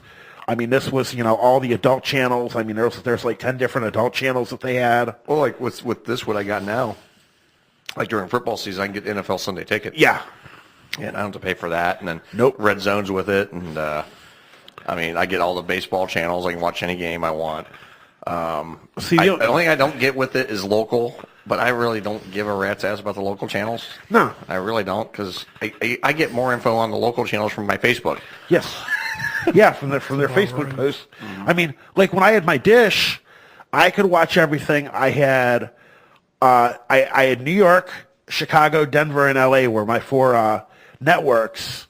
And that was it. It was there wasn't the Cleveland local, but if I wanted Eastern time zone, like I would watch Price is Right, I could watch it on, say, New York, but if it was 12 o'clock noon, and then I would have to watch it on Chicago's channel. But I could catch it as late as 2 o'clock, watch it on like CBS or something like that out of LA. That was the good thing. But then the drawback was like no local news is pre-Facebook days. Right. But screw it. I mean, I wasn't paying for it. And, yeah. If you want local stuff, just put a damned antenna up. Exactly. Yeah, well, that's what I have now. I went to the home improvement store, bought a rooftop one. Problem is, we got to aim it properly, and just because I have an app on my phone, I can aim everything, and like my buddy Ronnie that helped me mount everything, his points to the south, and he gets all his channels. We are like on the same side of our road. Our roads run east to west, but when I stood in mine, everything looks like we have to point mine to the north for some reason to get the channels. Oh, that's because most everything as far as what you're going to receive around here is up north. Yeah. The other thing is the price of these damn digital antennas has come way, way, way down. Oh. Yeah, I only pay like $70 for mine. You can get a rotatable for $30. Yeah. And the thing is good for 75 miles around you. You can get. I saw them yesterday. You can get those flat ones too. You can put Exactly. In your, I had one of those. They're okay to a point, but like when you're inside your house, like I have an enclosed front porch out to the front. My flat one that you're talking about, like the big black square, is, I have that as well as my roof hooked up to get the channels I want. The funny thing is, when I've got both those hooked up, I don't get any Fox channels. Really? When I disconnect the flat black one, and it's just the rooftop antenna, then I get all my Fox channels. But then I lose some of the other stuff. And like Ronnie's going to come back over, and he told me, he's like, "Yeah, in spring I'll help you turn your antenna around." The thing with the Fox channels that you're probably getting, are they both the VHF UHF antennas? Yeah, it's a dual antenna. If they're not, if the one you're getting it on, if that's probably a dual band. Yeah, it's just like it's channel 8. And channel 8 is still VHF. Yep. That's the only one that hasn't went to the UHF side of that. Yeah, and I'm like, that's probably why. And that's why I can't do it when it's double plugged. But channel 8 have like 6 channels now, like channel 8.1, like 8-1, 8-2, and all that. Yeah, and then all these alternative sub channels to it. It's like 19's got Me TV, right? Yeah. Which is like some older stuff like Candy Griffith and Matlock and Murder, She Wrote and all that kind of crap. And even Channel 3's got a few different sub channels. That soup came from the Spaghetti Warehouse, didn't it? Yep. I recognize that. I love that minestrone. That's good minestrone. That's about the best thing they got there, to be honest. Yeah. Is soup. And it's just like, it's funny. It's like, if you ever want to watch a good series on the Justice Channel, Parking Wars.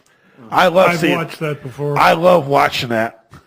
It's just, these people, can't you read the sign? Well, the arrows are pointing this way, not this way. Well, what do you think it meant? I don't know. And you just see these stupid people. Well, I only parked in here. I only parked in the handicap spot to run in for a second. Nobody else was using it. Idiots. And it's just like, they're wondering why they're getting these tickets. Then they're cursing at the parking people. I mean, the only thing... And some of the stupid stuff you see on there, you get cars that are parked clear on the middle of the sidewalk. Yeah. Well, I'm going to give you a ticket. Why? I'm only going to be here a minute. Yeah. Well, and it's funny, like, the city of Akron doesn't enforce their own parking meters. They subcontracted a company. And I remember, it's funny because that company, they do a lot of the parking garage enforcement, and then they do all the parking there. There's one lady that drives around one of their SUVs. She's a meter enforcer, but she goes to get her kid at college. She's been there a few years. She'll park the vehicle. She got suspended for 90 days because go to the Polsky building in Akron U downtown, but on the High Street side of it, not the Main Street side of it. Yeah. She'd park signs between here and here at the Polsky building between like State and University. It says loading zone only, commercial plated vehicles. What is a commercial plated vehicle? Commercial license plate, it'll say truck on the bottom of it. She'll park her little vehicle there, turn on her little amber lights that are on the top of the van, act like she's enforcing traffic, but she's waiting for her kid. So I called the company and said, well, one of your vehicles, here's the plate for it, is parked with the little lights flashing. She's waiting to pick up her kid. Well, those vehicles aren't intended for you to run your personal errands on while you're working. Exactly. Well, now she's been over in front of Arts and Sciences, so I called again. This time they suspended her for 6 months. Because then I told her, I said, look, lady, you see a sign that says fire lane. I'm like, you're not here enforcing traffic. You're waiting on your kid. You know why I can park here? Because my truck's got a commercial plate on it. So I'm authorized to be anywhere at the university, get to step in. And she told me to go F myself. And so I had to call back on them. And, she got 3 months off work first and then 6 months. But they're desperate for people for a meter just for what they get paid. Right. But when you're out running personal errands on company time like that. Tisk, tisk. If you, getting back to the Fire Stick thing there for a minute, if you Google Troy Point, that's probably the best place to get information on any of the Fire Stick stuff. Okay. Yeah. They'll tell you what's available and everything else. That guy's got a hell of a site there. Sounds like a plan. I'll have to look into that. Yeah, I mean, because I don't watch, like I said, I don't really watch a lot of TV. I mean, I guess I'm the same way. Yeah, I ain't got time. I don't have time. Yeah. Here's the thing. Here's what I did. Like, before Deb died, okay, we had internet, cable, phone. We only had the home phone because of the kids were homeschooled, so we had to have home phone available. Now the kids got cell phones, so we were paying. I was paying for cell phones, home phone. Like, why the hell am I paying? I did this after she. I was like, why the hell am I paying for home phone? Then I'm like, coming home every day, and I'm, after kids are off school, I was like, they're not watching TV. They're on their tablets or on their computers. And anytime they are using the TV, it's on either Netflix or YouTube. They're watching a lot of YouTube. Yeah.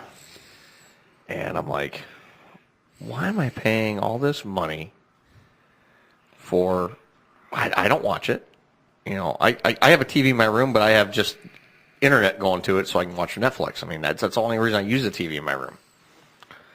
So I'm like, why am I paying for? So I called Spectrum, and I was like, yeah, for one thing, I had to switch the account to my name. It wasn't hers. So I said, okay, she passed. I need to switch the account to me. Oh, sure, no problem, sir. Okay, anything else you need? Yeah, I needed to get rid of my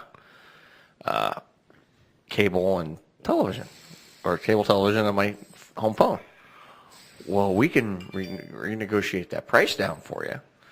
Oh, yeah? I said, let me know what it's... I said, okay, well, what am I going to pay for just internet? Like 72, 70, whatever it is, Okay, I said, I can live with that because I got the highest speed crap I can get where I'm at. Okay.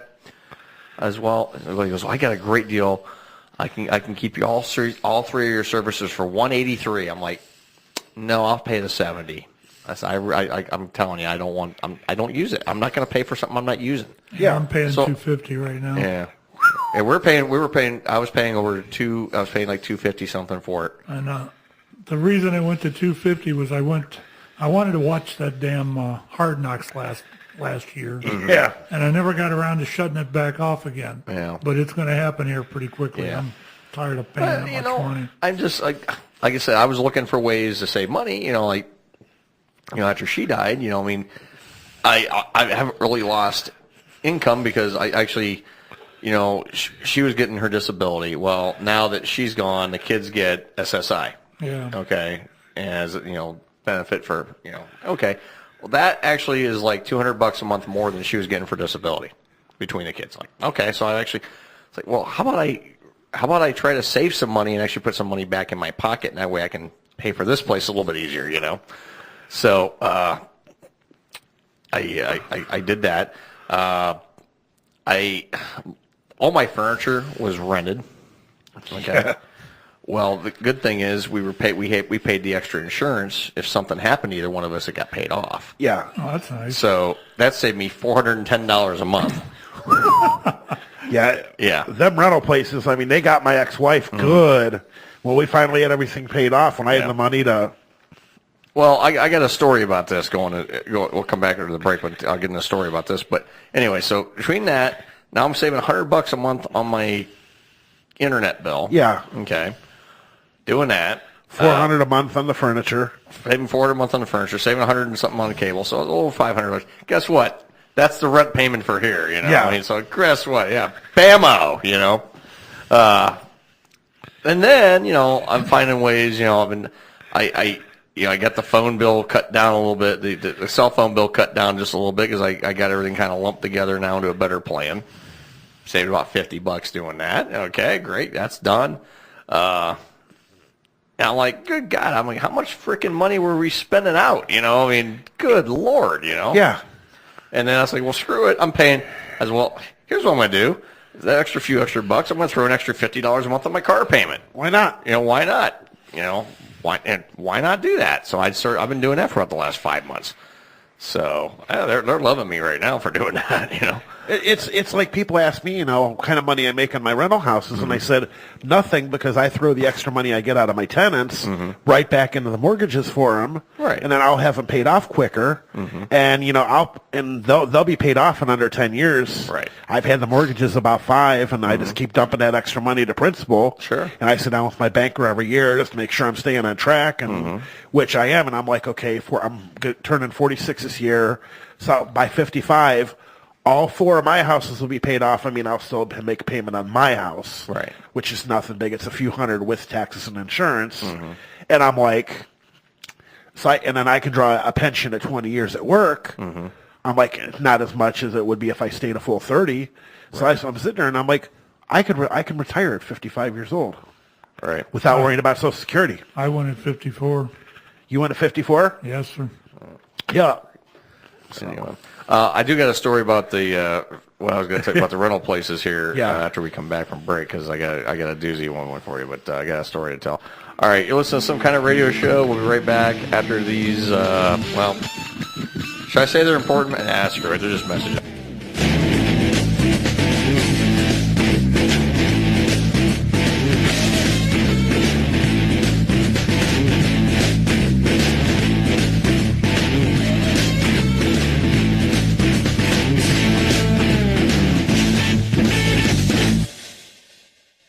Do you find it difficult to fall asleep? Do you want to kill your husband? Is it impossible to sexually arouse your partner? Well, it's time to learn about pillows. But not just any pillow. We're talking about My Pillow. Hey, Mike, how you doing? So you're here to tell everyone about my pillow? Looks like you already got some nice pillows, so I don't need to tell you anything, but I'm here to talk about pillows that don't have nipples, like the ones you sleep on. Right, so I got the idea one day when I was getting fucked real hard, but these guys took all my money, broke my neck, so there I was, flopping around like a fish out of water, and it was like, God spoke to me and told me, Mike, pull yourself together, man, because you need to start selling pillows, because, well, everyone uses pillows, I'm sure you do. Okay, yeah, I've used one before. Awesome. Okay, now here's your standard everyday pillow, you put stuff on it like your head and you're bouncing around. Then you got your jaw and you're so much pressure, your jaw can snap in half because you got all that physics of the weight of your shoulders. Yeah, now that you mention it, my jaw does kind of hurt. Yeah, I'm sure there's other reasons for that. Okay, now here we have memory foam. Everyone was obsessed with these. I'm sure you tried one at one point. Yeah, and they made my neck kind of hurt. Well, yeah, because, they're just too soft. Yep, it's no good. All right, now speaking of too soft, check this out. We got ourselves a feather pillow. Now, feather pillows, you put all your weight on them, and look at that. They're so flat. Now, there's a reason for that. You see, scientists discovered that dinosaurs actually had feathers, and dinosaurs, as we all know, are a thing of the past. You got to move on. Yeah, why would you still be using ancient old technology? Nowadays we have new technology, right? Right, yeah. Boy, you took the words right out of my fucking face. Now, I got some new technology right here. Now, this is your windpipe, right? One's going to your mouth, one's your butt. Now, all that air, you see, the way the body's built is air's traveling through, and it could break at any second now, and you can die, and then no one can't straighten it back out. I know I can't. And so what I do is I take my pillow. You see, it can bend, it can fold, you can put weight on it. Well, it's easy to say just by looking at the pillow that it's a premium, innovative new product and everyone should have one. Why wouldn't you buy one? I've always been told that seeing is believing, but that's a bunch of bullshit, and the only way to believe something's to feel it, and the only way to do that is to buy it. So, I usually sleep in my pajamas, but ever since I got my pillow, it's just been so much better to sleep totally naked and keep the pillow under my butt, And it's great because no one takes it away because it stinks so bad. Finding new ways to discipline my children isn't easy, I've done everything from timeouts to pulling out chunks of her hair, but nothing beats the threat of smothering her little face using my pillow. Doing drugs can make you feel wonderful, but it ain't right. And ever since I got myself a pillow, I stopped smoking dope, and now look at me, I'm sober. It's changed my life. La la la, I need a lot of therapy because I hear voices in my head. And more often than not, the voices say that your mouth looks like a butthole with 2 extra butts on the sides. Every night, I have a dream where I poop my pants. I wake up, and sure enough, I'm covered in poop. Sleeping on a pillow. It's awesome. Please, somebody help. Adopt me. A lot of people tell me I look kind of penis-y, you know? Because I have a little neck and a big red head. And, you know, a lot of women tell me it actually turns them on. So I love to sleep on my side. And that's because there's a lot of advantages, like you can fart and there's no blockage and the same door's open for entry, and you can get really drunk, pass out, not choke on your barf, and die. Well, there you go. It's a great product. You should buy it.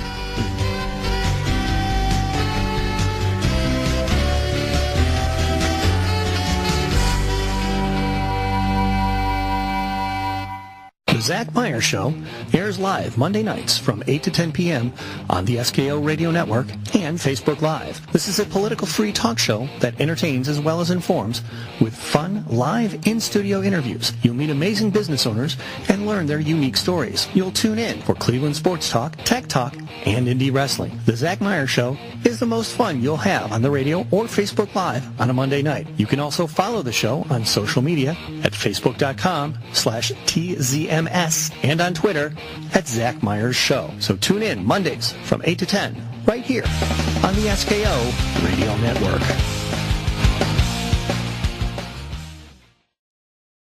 The ZM Insurance Group is Northeast Ohio's #1 choice for insurance solutions. They're proud to offer auto, life, home, pet, and business insurance, not to mention renter's insurance, RV, boat, and motorcycle insurance as well. They also offer insurance solutions for rental and commercial properties too. The ZM Insurance Group has been insuring amazing businesses and awesome families in Ohio since 2008. They make the insurance process easy and no appointments are necessary. You can follow the ZM Insurance Group on Twitter at ZM Insurance, on Facebook at ZM Insurance Group, and on Instagram at ZM Insurance. Call the ZM Insurance Group today at 330-777-0092. Once again, that's 330-777-0092. Well, hello there, this is Hilljack Bob, and you're listening to Some Kind of Radio Show here exclusively on the SKO Radio Network, and we still have 110% itchy balls.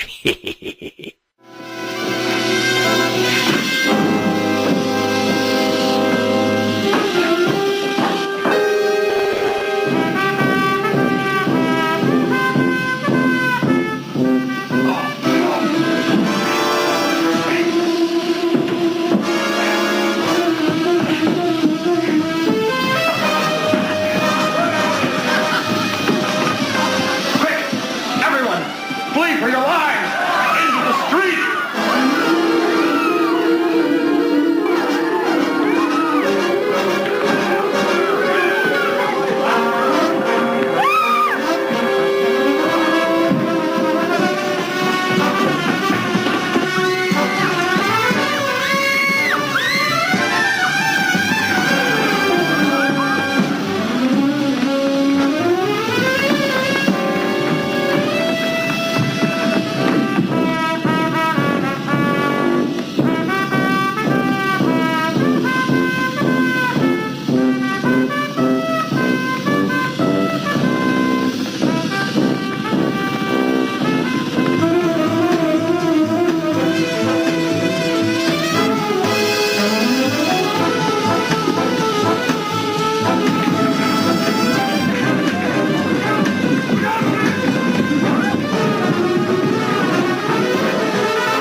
Some days you just can't get rid of a bomb.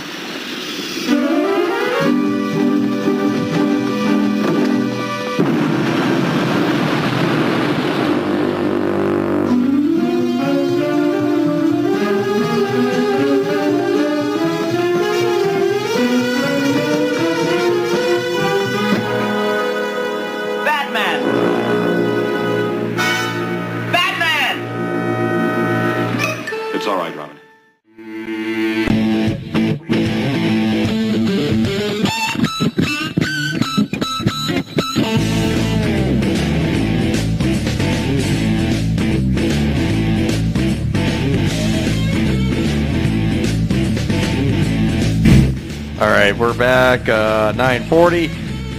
Just real quick, everybody, I do want to take a minute and acknowledge that, yes, I've gotten a lot of messages in the last 5 minutes. The website, the SKOradio.com website, is currently down.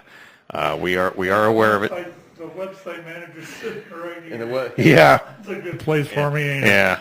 And the website manager is sitting right here. But anyway, it is down. We are going to be looking into it. It'll probably be sometime tomorrow before it's back up.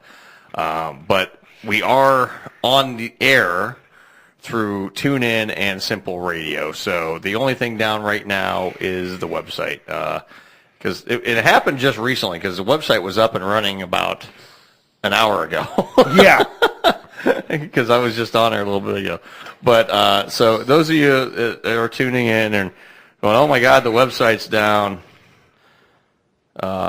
Yes, we know about it. Yeah, we do know about it.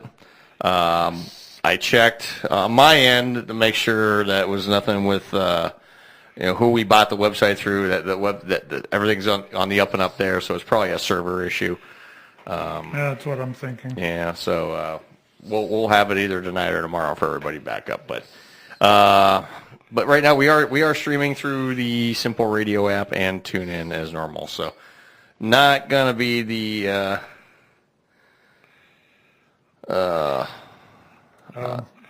yeah. I'm getting a lot of messages about it too. I was like, so yeah, the website's down. We do know, everybody. So I'm still getting told, hey, the website's down. I know if we do know it's down. So no one, we will be on top of it. We will get it back up and running, but not the. So everyone's like, oh my God, the station's down. No, the station is not down. It's just the website's down. Yeah. The station still runs with or without the Simple Radio. With or without the website, the station still operates. So, thank God we don't. Well, the good thing is, Pat, we don't rely on one. That's why we have the other apps. That's exactly what it's supposed to be like too. Yeah, that's why we have the other apps. That's why we're streaming through the other apps. But the SKOradio.com is currently offline, but we will be getting that back running here as soon as we figure out why it's down. Yeah. Yeah, it's just like nothing we can do right this particular second, but we will. No. But Pat is actually looking into it right now. Actually, as we speak, he's looking at that and gay midget amputee porn. I don't know why he's doing that, but maybe that's why. Maybe they thought we were a porn site. No. Oh, look at that son bitch. Yeah, don't ever go to X Hamster expecting to see hamsters. Yeah. All right, we're gonna take a How call. do you know about X Hamster? All right, let's take a call. Hello, you're on the air. Go ahead. Hey, I guess I got through. How you doing, guys? Hey, Dave. Hey. How you feeling? No worse for wear. They got me hooked up to a machine. Kidney shut down on me again. So, oh, jeez. Looks like I'll be spending the weekend here. Real fun. Oh, boy. Well, part of life. Yeah. Hey, reason I called, you guys been talking about jailbreaking fireboxes, fire sticks and stuff. I do that. I don't do it for money because it's really basically installing a program on it that opens it up, allows you to get practically everything and anything as long as you got a high-speed internet connection. But I do all that stuff, and it's not as difficult as it sounds. Okay. A lot of times you can find YouTube videos explaining how to do it. Everybody's got their own little ways. People are using Kodi. Some people are using other programs. All it really does, it allows you to get free movies or streaming TV shows. Like there's a program called Terrarium you can put on there, and believe it or not, you can get practically every TV episode or whatever you want to watch. I mean, from Discovery to, I just got done watching Oracle and all that, got caught up. Like, I missed so many weeks of it. I'm like, geez, let's go back and stream it in, and it works. So, but right now the conglomeration with these companies that have AT&T and cable and, of course, Spectrum, well, yeah, they may be the fastest, but they're also the most expensive. So, buyer beware, do what you got to do. If you want TV, fine. I got an aerial antenna, too, and basically, like I said, I got the block, and I got the other one that's supposed to be a high-range directional. You just got to point it north by northwest or wherever all Right. the stations are. But what they're not telling you is ever since they switched to digital, TV stations that were broadcasting at, say, 1,000 watts, they've dropped their actual output power down to maybe 100 watts now. They're not really pushing as much as they used to because by law they don't have to anymore. So it's like us people that are 50 miles away, you got a fringed antenna, you can point it, Right. but you got structures that are going to block it. Mm-hmm. VHS changeover, yeah, that don't help much either because some of these antennas don't pick up the signal. Right. I still can't get 19, and some of the Fox 8s get fuzzy, but, you know, it depends on how strong their antenna is. Amplifiers, boosters, well, that's gonna really destroy the signal, but it seems to pull. But if you got cable, well, they're there, but they don't even have to provide it for you. Matter of fact, I don't you remember, what was it, about maybe a month ago, they had a blackout with certain stations, and people were like, oh, I want to watch the Super Bowl. I can't watch it now because cable cut it off. And I don't know, what a mess. Yeah. Oh, yeah, I remember that, too. Yeah. And I actually had to watch. They have to get it 2 days before the game. Yeah. Yeah, right. Watch it at my buddy's house he streamed it, you know, because that's what I said. I stream my TV now. I cut the cord, you know, I cut the cable about a month ago, and I got rid of the cable. Now I have the Vader Stream TV, and I love that thing. I mean, for when I do use it, it's pretty good. You know, it's not bad. Right. Oh, like I said, I use the streaming part of that Amazon. I got an Amazon box, which is the same thing as a Fire Stick, except you get more memory on it. So it's, you know, the more memory, the more speed you can pull in and what have you. I mean, I watch movies and stuff. Of course, people cam and they put stuff on there. You can watch it if you're going to watch the language. Sometimes I get some weird ones coming in Hindu or Russian. I'm like, no, that's not what I wanted, people. You ever try to watch a TV series in Russian? It's kind of weird, dude. Right. So, Channel the 60. language is bad, but I mean, See, Channel 61's got 2 Spanish channels on it because one of them's, I think, Telemundo and the other's Univision, and you get everything exactly. Okay. Well, those are the 2 big channels that are south of the border. In Mexico is Telemundo, which is TV World, it translated, and Univision, which and what Mexican TV lets get away with is you would not, all the stuff where, say you can't show nudity on regular broadcast TV or profanity, you can in Mexico, and it broadcasts up here, and that it's not edited when it broadcasts up here.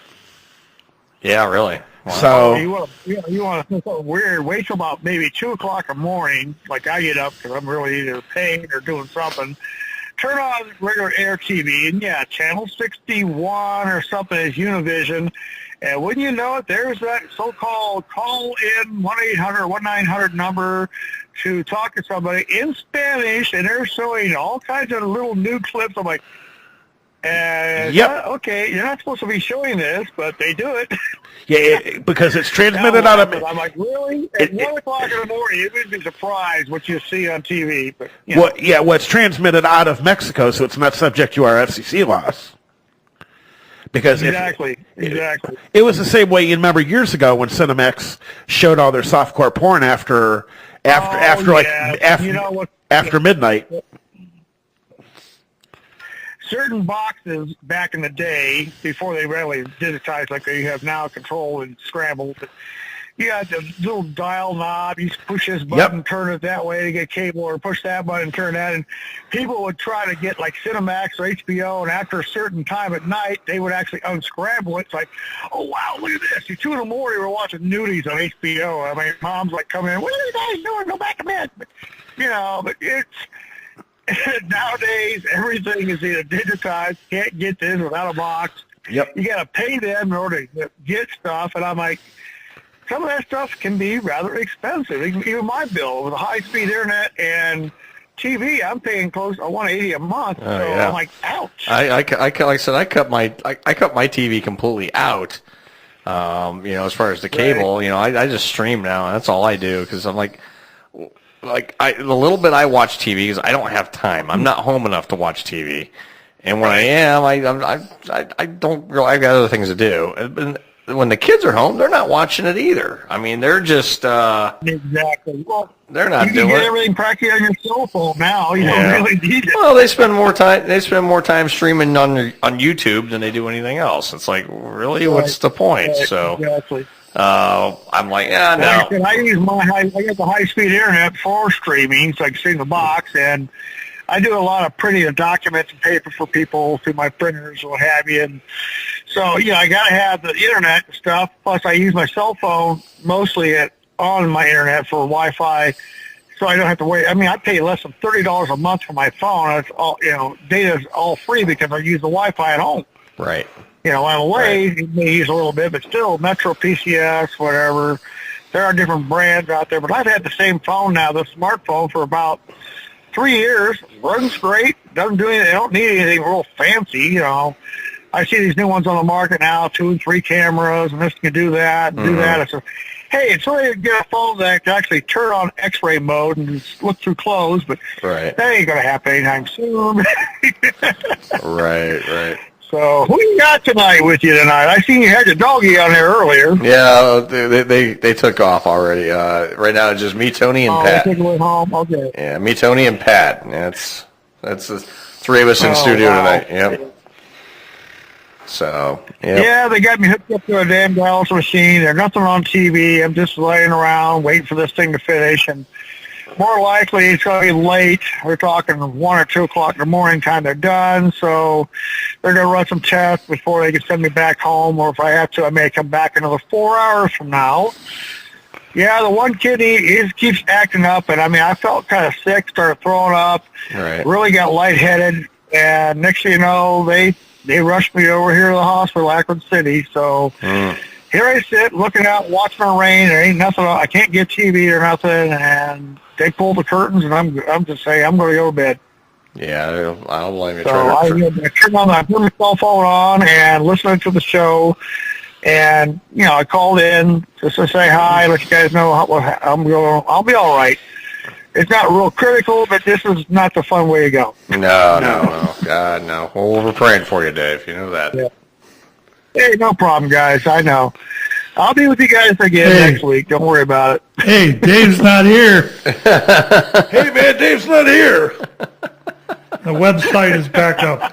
The website is currently back up, everybody. So Pat fixed the website. Yep. Pat fixed the website. So Tony, check and make sure. That's what I'm going to do. Yeah, we're just going to verify it real quick. Yeah, listen to Batman. Is that who you guys hosting again tonight? That website is back up. So, yeah, the website is back up, everybody. So, Pat fixed it. Hey, I'm a jack of all trades, master of none. Give him a swift kick. Yeah, a good swift kick in the side. It'll make it work. Yeah, well, he had to. I don't know what he had to do. He did what Pat does. Pat did what Pat does. Hammer. Yeah. He was cursing at it off. He was. Why do you think I got so quiet? That worked. Find a bigger one. Yeah. He was cursing a lot, but we just didn't like let it go out over there. He had his pappy voice going. This goddamn motherfucker thing. Yeah. The website is officially back up, so that didn't take long. No. Yeah, I can just see this now. It's got pull this wire, pull that wire. Where's this go? I don't know. Plug it in somewhere. He did. He fixed it over his. He figured over his. All right, Dave. Well, he fixed it over his phone. I mean, that's all. He was all over it. That's a nice thing about the software. Yeah, he fixed it on his phone. All right. Bye, Dave. Take care, guys. I will see you. See you guys later. All right, Dave. Take care. Dave. All right, we'll see you. Yep. Bye. All right, that was Dave. All right. So anyway, I was going to tell you guys a story about the this rental stuff. Anyway, just before we go to our next break. Before we got all distracted. Yeah, we had a few things come up. Anyway, I rented all my stuff, and I got a TV through it. I got like my 50-inch TV in my living room. Like, all right. So about a month or so before Deb passed away, it stopped working. Great. All right. So they gave me a loaner. Well, they paid everything off, they just called me about a week ago. Hey, we got your TV back. It's all good to go. Come pick it up, or we'll bring it to you, whatever. All right, so I'll come pick it up. So I took their loaner out. I went and the things weigh nothing now, so I just took the thing down, put it in the car, switched it back. 2 days ago, it stopped working again. I'm like, are you kidding me? It looks like the power supply's fucked. That's what it's acting like. So I called the guy yesterday. Well, the guy I normally deal with, he's on vacation. He's the manager, really good guy. So I was dealing with this assistant manager I can't stand, by the way. And I said, hey, they're both listening. I don't really give a shit because they're going to fix it. Anyway, so I called him. I called him and I said, hey, I need to talk to the manager. And he goes, well, he's on vacation until Monday. I'm like, all right, well, here's my deal. I says, you guys had my TV for 5 months. I just got it back last Wednesday. It lasted 5 days. It don't work. What can we do? Well, it's already paid off. What do you want us to do? The only reason it's paid off because the insurance paid it off because Debbie passed away, and I would still be paying on this TV. You have my TV for 5 months. I get it back last 5 days. Well, he goes, well, I don't know what the protocol would be on this. I'll have to get back to you tomorrow. Well, that was yesterday. Today, called him this morning. Yeah, I don't know. I don't have an answer for you. You have to call back Monday. I'm like, are you? He's, well, I'm guessing you'll have to just get a new TV through us. I was like, wait a minute. No. Wait a minute. You had my TV for 5 months while I was still paying on it. The only reason it's paid off now is because of the insurance covered it. Yeah. Now you're going to tell me, oh, no, we're not going to do nothing for you. I'm going to basically get screwed on this TV. How would you like to see the media? Yeah. I work in radio. Yeah. That's what I'm going to tell them. I was like, I work in radio. Would you like to have the media? How would you like the media to come see you? I mean, I have some connections. We'll send Paul Orlowski down to see him. I got Carl Monday on Facebook. How would you like to meet Carl Monday up close and personal? I know. I got Carl Monday on my Facebook. I'll send him a message. Hey, Carl, check this out. It's trench coat glory. Yeah, I don't care. No, but I got a feeling I'll get a better answer when I talk to the manager on Monday morning. Yeah. Because me and this guy he's an idiot. He goes, well, I don't know what the protocol is, but my guess is there's nothing we can do. I'm like, you guys had my TV for 5 months. I get it back, and it works a week. Tell me where this is going right. So the only fortunate thing is I have 2 other TVs. I just moved one and put it in my living room. Yeah, but it's still a bother. It's still a bother. Yeah, you didn't really have to give them that other one back. I would have kept it. No, I know. Well, no, they were on me about switching it back. They called me 3 times to switch it back. Yep. They were all over about switching the thing back. Oh, yeah, they get on you. Oh, we got to switch it back. It's the same goddamn model. It's like, who gives a shit what one I actually have? It's the same fucking model. No, it's got to be that one. So I'm like, I'm calling him Monday morning. Like, okay, what in the fucking blue hell are you guys going to do for me? Because I'm not buying another TV through you guys. And if I buy another TV, I'm going to go pay cash and buy it outright. Go to Walmart. That's what I said. I'll probably just go to Walmart and just buy another damn TV. But still, I want them to fix it because guess what? Still the point. It's like, because they had it for 5 fucking months. Yeah, Murphy's Law. If something can go wrong, it will. Have you ever heard about coleslaw? I've had nothing but bad luck with electronics in the last 3 weeks. Yeah, between computers. Yeah, I can attest to that. Yeah, computer failed, and my TV, but no, I had to tell that story. I said I was going to tell it. We got a little distracted because of the site got down, and then the phone rang. Jesus, I think I had like 15 freaking text messages.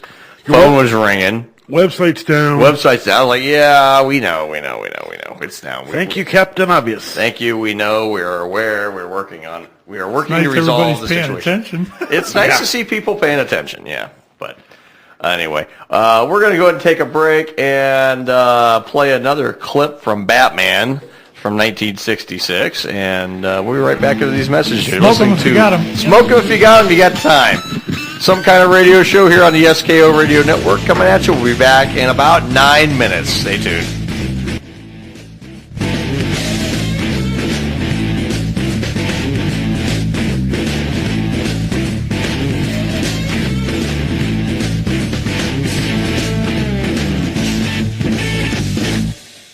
No shit, there it is. A glory hole right next to the settling cracks and the door dings. This calls for your secret weapon. You break out the marshmallow paste, but it's not shutting down that hole. The penises are still flying in. Hey there, I'm Bo Riles, Glory Hole Virtuoso. If you're trying to shut down operations on a glory hole, look no further than the liquid drywall. Just spray our whipped cream on there and bingo bango bongo vanishes in seconds. The portal to the dick dimension may be closed, but those cherished memories of sucked wieners will live on within you forever. Our shaving cream requires no extra tools, no mess, no repairmen. Fuck this repair guy in particular. Give me that wall, bitch. Let me show you how the liquid drywall works. It takes that wall and it puts it in a can. This is wall in a can, motherfucker. It doesn't get more simple than that. Then you spray it on the wall and that wall leaves the can. Now that wall's on your wall. Gone are the days of playing with old Play-Doh. Gone are the days of painting cake frosting on your walls. Martha, you clumsy slut, you've banged the table into the wall. But luckily, thanks to the liquid drywall, we don't have to sell the house anymore. Thanks to the fast and easy repairs. Whoopsie, you got a little asshole on your wall? Butt plugged. No problem. I'm filling more holes than a male porn star today. Another one hiding behind the door? Not on my watch. What's that smell? Another one? Oh, goodness me, more holes than a block of cheese in this motherfucker. But luckily, there's no match for the liquid drywall. If your house is prone to glory holes, go ahead and install our boner barricade with the liquid drywall. No more worrying about rogue cocks popping in. Are your kids so dumb they fight over the broom and then hit the wall? Well, we can fix the wall, but we can't fix the bad parenting that led to this situation in the first place. There's billions of people on this planet. That's a lot of penises. Liquid drywall. You do the math. Have you ever listened to the great shows that we have here on the SKO Radio Network and thought to yourself, you know, I bet I could do that? Well, now's your chance. Whether it's a talk show like the Half-Cocked Radio Show, the Zach Meyer Show, or some kind of radio show, or even a music highlight show like Throwback Thursdays or Oldies But Goodies, you now have the chance to be a part of our ever-expanding lineup. All you have to do is send a mic test in MP3 or WAV format to office@skoradio.com. That address again is office@skoradio.com. So step on up to the microphone and let's see if you have what it takes to work and have fun alongside the craziest crew on the internet here at the SKO Radio Network. The ZM Insurance Group is Northeast Ohio's #1 choice for insurance solutions. They're proud to offer auto, life, home, pet, and business insurance, not to mention renter's insurance, RV, boat, and motorcycle insurance as well. They also offer insurance solutions for rental and commercial properties too. The ZM Insurance Group has been insuring amazing businesses and awesome families in Ohio since 2008. They make the insurance process easy and no appointments are necessary. You can follow the ZM Insurance Group on Twitter @ZM Insurance, on Facebook at ZM Insurance Group, and on Instagram @ZM Insurance. Call the ZM Insurance Group today at 330-777-0092. Once again, that's 330-777-0092. In a world where men are men, sheep are scared, and feelings get hurt on a regular basis, one man must rise above them all, and the other man shows up with all the cool tech gear. Saturdays, 7 to 10 Eastern. They'll go too far. They'll say too much. It's Mike and Aaron back again with the Half-Cocked Radio Show on the SKO Radio Network. Hello there, this is Hilljack Bob, and you're listening to Some Kind of Radio Show here exclusively on the SKO Radio Network, and we still have 110% itchy balls.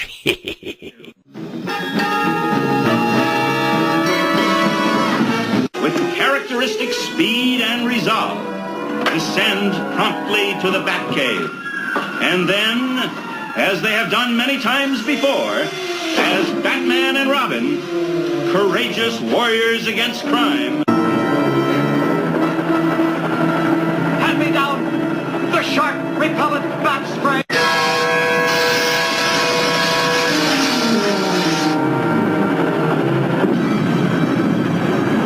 Batman and Robin are fully deputized agents of the law. Support your police. That's our message. Pretty fishy what happened to me on that ladder. You mean where there's a fish there could be a penguin? But wait, it happened at sea. Sea? Sea for Catwoman. Yet, that exploding shark was pulling my leg. The Joker. It all adds up to a sinister riddle. Riddler. Riddler? What weighs 6 ounces, sits in a tree, and is very dangerous. A sparrow with a machine gun. Listen to these riddles. Tell me if you interpret them as I do. 1. What has yellow skin and rice? A ballpoint banana. Right. What cruelty? Stuffing a poor shark with a ton of deadly TNT. True. Nothing sacred to those devils. Salt and corrosion. The infamous old enemies of the crime fighter. Hello, Batman. Ahoy! What can I do for you? Hello, Admiral. A routine question. Have you recently sold any war surplus submarines, and if so, to whom? Answer affirmative, Batman. We disposed of a war surplus submarine last Friday. A pre-atomic model. To some chap named P.N. Gwynn. P.N. Gwynn? Penguin. Did this P.N. Gwynn leave an address? No, just a post office box number. Disposing of pre-atomic submarines to persons who don't even leave their full addresses. Good day, Admiral. It's amazing someone hasn't already reported this place to the police. It's a low neighborhood, full of rum pots. They're used to curious sights, which they attribute to alcoholic delusions. Gosh, drink is sure a filthy thing, isn't it? I'd rather be dead than unable to trust my own eyes. Quick! Everyone, flee for your lives!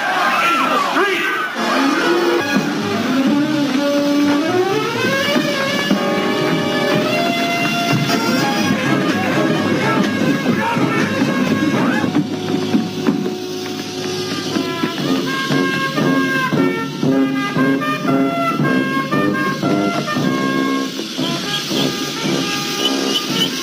Some days you just can't get rid of a bomb. Fortunately, I was able to dispose of that bomb in the nick of time and shield myself behind these heavy iron pipes.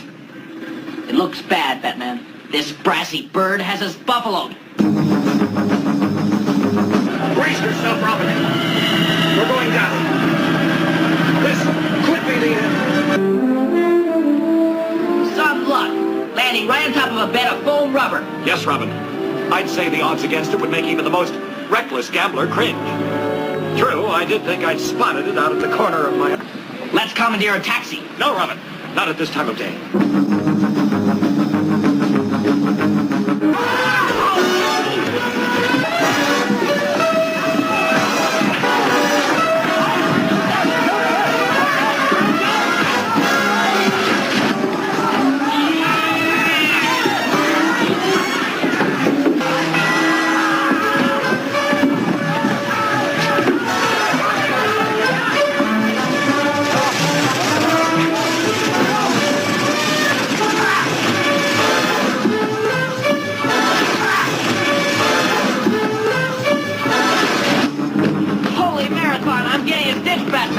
Let's hope. It's a stitch in time, Robin. That centrifuge at 32,000 RPMs. Increase angstrom force in Vector X. Vector X, up one notch. Gosh, yes, Batman. When you put it that way. A solemn moment, gentlemen. Let's go. But inconspicuously. Through the window.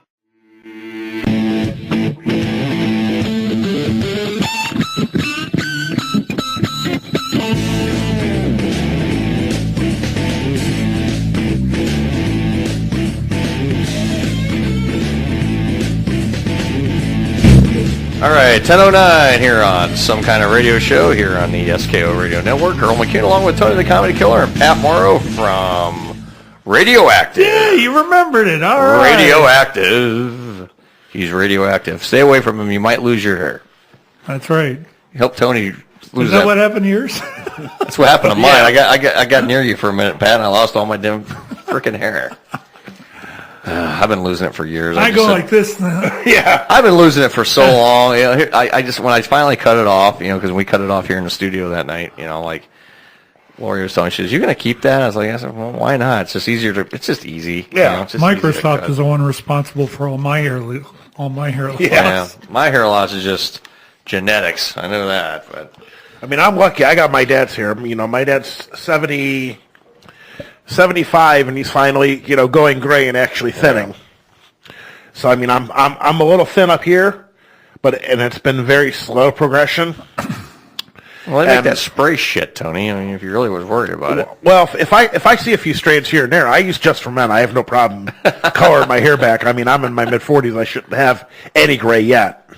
I'm 41, and my beard is completely. My facial hair is all. You got to gray. watch it just for men stuff. From what I've been hearing from attorneys and that it burns some people. It burns, and it can do skin damage. I tried it one time about 4 or 5 years ago when I just starting to get gray hair. I started getting gray hair in my facial hair probably around 35, 36. I'm like, shit. So, of course, I'm like, okay, I'll give it a shot. So I brushed some in, I was getting ready to go to Bowl Tournament in Reno. I haven't seen these guys in a while. I'm going to brush this shit in. So I went why not? I put it in, and 3 days later, a brand new gray hair popped through. And I'm like, well, what the fuck? There's nowhere to go but down. And, it's like, and of course, everyone noticed the one gray hair because it was like center of my chin, and it was like it just I'm like, where'd this damn thing come from? It wasn't there 3 days ago when I colored all this shit in. It's like Didn't get any better than this. Yeah, it came out of nowhere. Yeah, right. So I'm like, whatever. It is what it is. It's going gray. I'm going bald. What can I say? I'm getting old. I mean, I'm getting older. I'm not getting old, but I'm getting older. Well, it's like my boss had asked me, about my Amish beard. And I told him I was like, I need to get out and find me one of those flat black hats. Yeah, hell yeah. Because you look at the work uniform I wear is black pants, this like baby poop green shirt, and I told my boss I was going to come in and wear suspenders and an Amish hat, just complete the look. And he was like, well, as long as the hat's black, you're allowed to wear it here. And as opposed to a belt, yes, suspenders. We do have there's been precedent set to wear suspenders instead of a belt. He's like, yeah, you probably look Amish, and he's like, you might as well complete the look. And our ops manager looked at me. He's a wrestling fan. Brother Hezekiah over here. Yoda. I was like, Yoder or Miller or Smith or something. Tony Yoder. And Tony the comedy killer Yoder. Yeah, and it's funny because my boss Russ. Could be a new stage name for him. Yeah, Tony the comedy killer Yoder. Well, my boss Russ is a wrestling. Tony Yoder. My boss is a wrestling fan, and I told him I was like, I'm not going to have a spiked red mohawk. I was like, but I think I'm going to go ahead and let it grow like Sheamus had it. You remember how he had them all little braids when he did the Teenage Mutant Ninja Turtles? I remember that. I don't know, was he Bebop or Rocksteady? I don't know. Don't really. Yeah, he was one of them. He was one of them, and so I told him, and I was just like, because we got one guy that he like trims his beard once a year, and he looks like Santa Claus in winter because it grows big, thick, and white, and he gets like one haircut a year, and it's just like the way all our customers describe him as that homeless-looking fella that you used to send in here. Because the poor guy looks homeless. I mean, I don't know if I should, offer him a piece of cardboard to go stand at the end of the freeway ramp when he gets off of work. And it's just like you look. He drives this old rusty pickup truck. It's like he doesn't believe in washing his vehicles. Oh, it rains. That washes it. And the thing rusts away. And he's like, "Well, can I drive Uber? I got a 4-door truck." And I said, "Carl, look at your wheel well. Look, the poor truck's rusting away. So people need a ride. They don't care what they're riding in." Like hell, they don't. And I said, "Would you pay somebody money to ride in your truck?" And then he opened it up, and it's just got so much trash in it. He's like, "Well, they could scoot that out of the way. There's a seat there somewhere." Oh my God! And I'm like, "What the hell are you thinking?" And I kind of feel bad because he only works like half the year. He's got Crohn's disease, so he'll miss a lot of chunks of work. And I was like, "Dude, just file for Social Security disability. Well, I'm going to lose my house." And I'm like, "Well, you said your daughter's going to Kent State on like an honor scholarship. She's going to be this millionaire. Like she's going for library science." I said, "Dude, how long do you think we're going to have libraries around anymore? These things are replacing them." I was like, "It's like her being an encyclopedia salesman." As far as that goes, I think there's at least for a while there's going to be a use for a library. But most of the stuff is going to go to the digital form. Yeah, that's what I told him. He thinks she's going to make $250,000 managing a library in a big city, and I'm like, don't pay that. I don't think that's going to happen. And he's like, once she gets her bachelor's, she wants to go for her master's. Librarians don't make that much money. No, and she wanted to be a historian, and I'm like, okay, if she's not concerned about money and wants to do something passionate. He's like, well, I got to be able to leave something to my kids. And I said, if your kids are only worried about what they're going to fleece out of the dear old dad once he goes in the ground, I'm like, I wouldn't worry about leaving them nothing. Enjoy your life. Kids ain't got nothing to worry about. There ain't nothing here. He's just like, I'm going to lose my house. My house is worth $150,000. And they said, dude, you live in the same neighborhood I do. I'm like, have you ever looked around to see what the foreclosure sales are going around for you? Your house ain't worth no $150,000. I got a house as big as yours that sold for $15,000 2 blocks from you. Well, those foreclosure sales don't count. And I'm Christ. like, I'm dealing with my grandmother's house. You know, in Kenmore. It's just getting out of probate. Okay? Yeah. Well, it's going on the market. I'm selling it as is because it ain't worth shit. Yeah. It's junked. It'd be something a flipper would want. You know. A fix-it-upper. A fix-it-upper, and that'd be it. I mean, because it needs a shit ton of work. Yeah. And I'm not going to sink money into it. You know, and it's in a bad neighborhood. Yeah. And I got shot in Kenmore. I can tell you, it's in a bad neighborhood. I looked at the fiscal office tax website. You can see, they did the value. The property in the house is like $22,000. And you know what I'm going to probably get out of it? Probably $15,000. Yeah, that'll be it. Well, if you you got to understand about those websites. Those are estimated low. So you may get $35,000 out of it. No, you haven't seen this house. It's trashed. I mean, it's beyond trash. A lot of times when I know mine listed, the house I'm in now listed for $92,000 when I bought it. Yeah. And I actually paid $122 for it. Right. And that's kind of, they estimate those things low for taxes and well, stuff like that. This thing's low because for one, you get the drug houses all around there. Okay. Area and everything like that. It's in a bad area. It's the house. She neglected the house for 15 years. Because my aunt lived in it for 10 years on her. She neglected it. It's the second floor bathroom is about ready to fall through. I mean, it needs a shit ton of work. And where's Tom Sylvan, this old house crew? It's one of those. It's one of those houses that you just want to go. I was talking to my attorney just a couple days ago, and I said, "Are we close to getting out of this thing?" He goes, "We could get. You should probably get ready to throw it on the market." And I said, "Well, it's just one of those sell as is. Here you go. You want to fix it up." Here you go. Give Bob Vila a call. Yeah. If he's not drinking. But no, it's one of those it's bad. I mean, it needs wiring, it needs a new roof, the porch needs rebuilt. I mean, she had cats in there for years, and the stink in there from the cats is bad. And it was like I was trying to tell Carl. It was a hoarding house. Let's just put it that way. And the house is 110 years old. Yeah. Century home. And it's old, so it ain't worth nothing. Yeah. I mean, and let somebody come in there and have it for next to nothing, and just get what you can get out of it. Just get out of it. That's exactly it. And I would put it in her account for her and let her have some money to live on. Yeah, for a little bit. Because I tried telling Carl. I said every sale, whether it's a bank sale or a private person sale, that affects the value of your house. Yeah. So you go, if there's been foreclosure sales or, say there's tax lien sales, which is how I got 3 of my houses. Well, the thing is, too, in that neighborhood, too, I mean, you've had houses burned down. There's cities come in and they're condemned. They're tearing them down. Yep. They're condemned. You get the drug raids going on all through there. People getting shot. Just 2 years ago, somebody got shot in her backyard and killed in her backyard. So, yeah, I mean, it's not good. And it's just one of those, I was talking to I was like, I want out of this house. And I said, I got to do whatever it takes to get out of this house.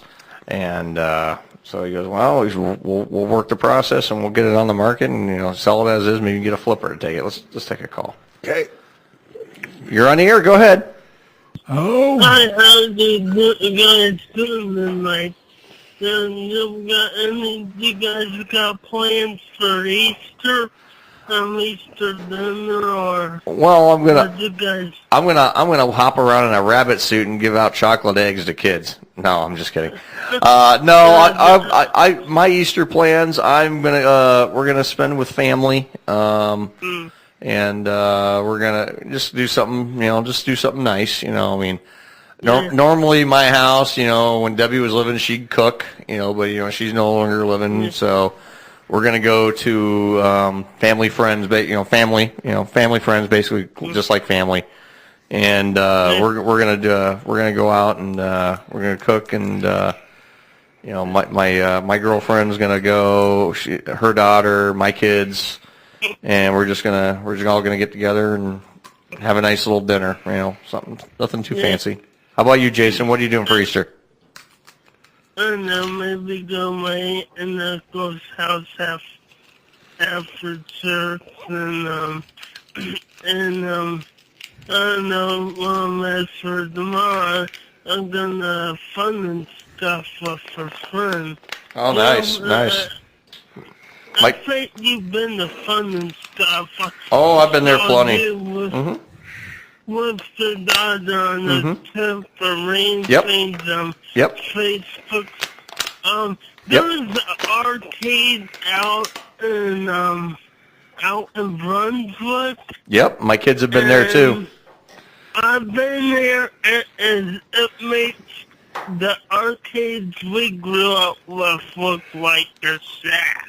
Yeah, I know. I mean, they have virtual reality. They took a abandoned giant eagle, and they had sets, and they have a go-kart sets and virtual reality sets and bowling sets, and I mean, you name it. I mean, it's took it home. I know they got a mini virtual reality arcade up at some more, but I think the arcades, as we know it, about to change.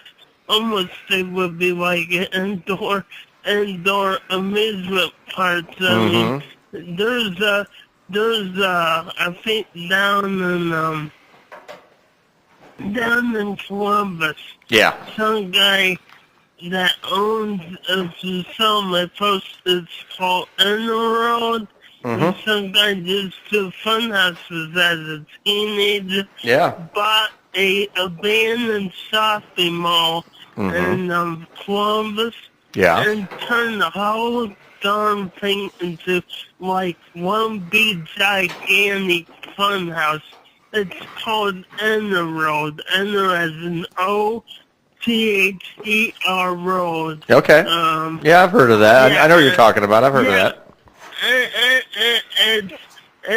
It's amazing how the entertainment industry, I think even the water park industry has gotten smart in the last 2 decades. Well, let's build indoor water parks so our guests don't have to set a rain date and we won't have to close. I mean, we'll watch Toy Harry. Oh, yeah. Those 2 water parks, they don't ever have to close. Nope. Unless we get in a snowstorm like back in the 70s when we were little toddlers. But, I mean, I know, what's the Browns player from Saved by the Bell's been out there. I've been out there, never stood the night, but it's just Toy Harry. That is just as good. Yeah, they're both good. As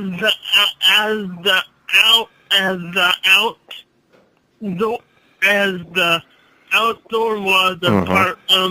Cedar Point got one, and I think it was Cedar Point that came for California. Wolf Watts was first boss used to work there. But when they designed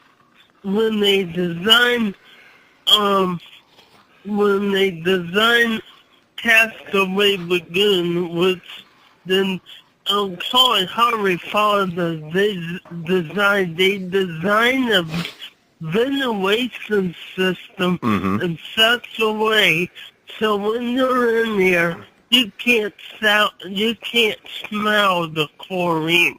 Right. The chlorine's there, but the way the ventilation system circulates the air, I don't know how they did it, but you can't.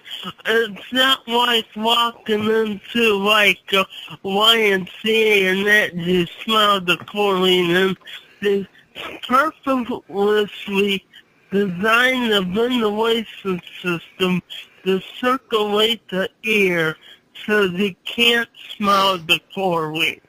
Yeah, it has a tropical atmosphere. Right. And these artificial water parks, then you got shit now we can build, now you got indoor green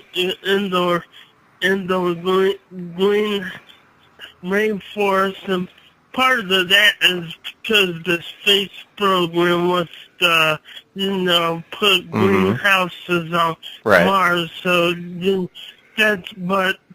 we can build these to look at Dubai where there's never snow. They build indoor ski resorts. We can build these artificial environments. I think it would be cool to see the point work up the money. Even though we get snow in Ohio, but there's that other part of the year we don't. If they fork up the money to put an indoor ski resort up in Sandusky, I bet they would make a killing if they did that. Oh, yeah. Oh, yeah. Yeah. Even in the wintertime, because the problem is it gets cold in Ohio, but still sometimes it's cold. It's 30 degrees, but there's not enough snow on the ground to ski. And I think it would come impossible when we get this. So, anyways, so they're on Batman Adam West tonight. That's what we're doing. Yeah, we're doing the original, the movie, the 1966, the movie they did after season 1 of Batman. So we're saluting that tonight. We got a number of clips of that tonight we're playing, and we've been talking about it a little bit, and I know myself. I as a kid, I watched those reruns all the time, and I love that show. I don't know if they're allowed to do this, but like our FM station, but whoever did Saved by the Bell, and I wonder if what's his name, even though he works for a station, if he would be allowed to call in. And I don't know if they'd allow him to call in. I wouldn't mind him calling, but I don't think they'd allow him to call in. Just because. This would probably get. I know he has contacts with Screech Man. And I know I got contacts with the guy who played Ox. So he was here before. He was here last year. He was on the original Saved by the Bell. Trey Froman, who played Ox, he was actually here in studio with us about a year ago. And did you tell him about what's his name? Oh yeah, he never got to meet him because that was the college years, and this was the original high school years that he was on. So I think it's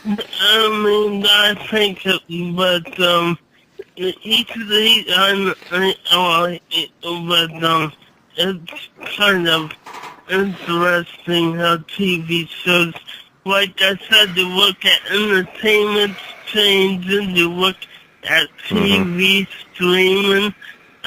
Cable is only going to be internet within the next 20 years. Yeah, it's going away. It's going away. You're right, because I cut the cord myself, Jason. I was talking about it earlier tonight. Why? Why? It's just a waste of money. Yep. Do away with it. Internet the thing. I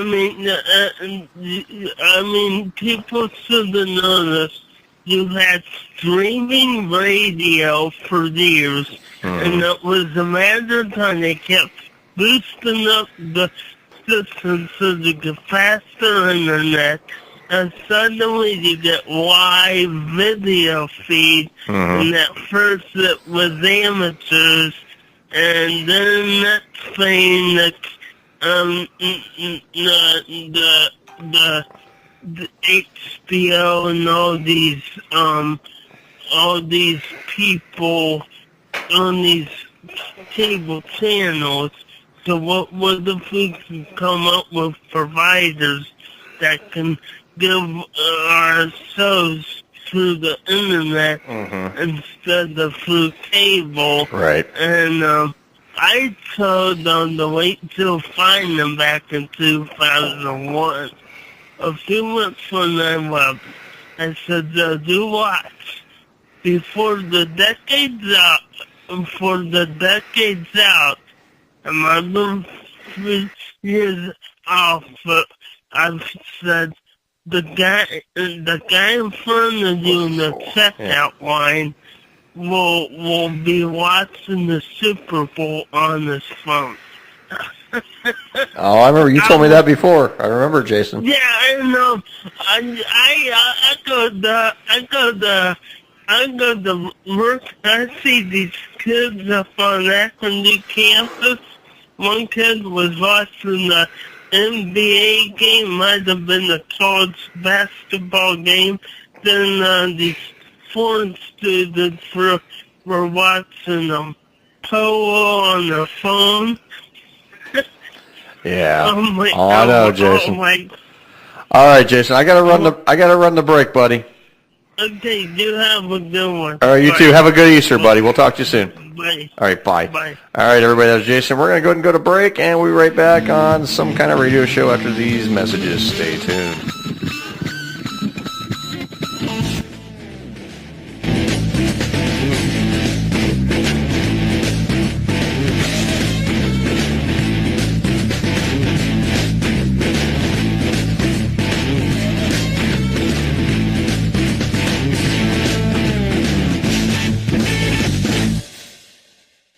Sunny side up and... Oh, fucking shit. You want to know the secret how to get that shit off? Use your fingernails. There you are, motherfucker. Hey, it's your girl Kathy, and I got some brand new shit. You better peep this. My shit don't stick. What are you making, eggs? Or you cooking for robots? Beep, boop, beep. Most people can't stand this sound, but I can listen to it forever. Watch me now. Hey, yep. Do you even lift, bro? Speed bump! Woo! Look out, Spider-Man. I got that symbiote. Yeah, I bet you want some of that sticky monkey red.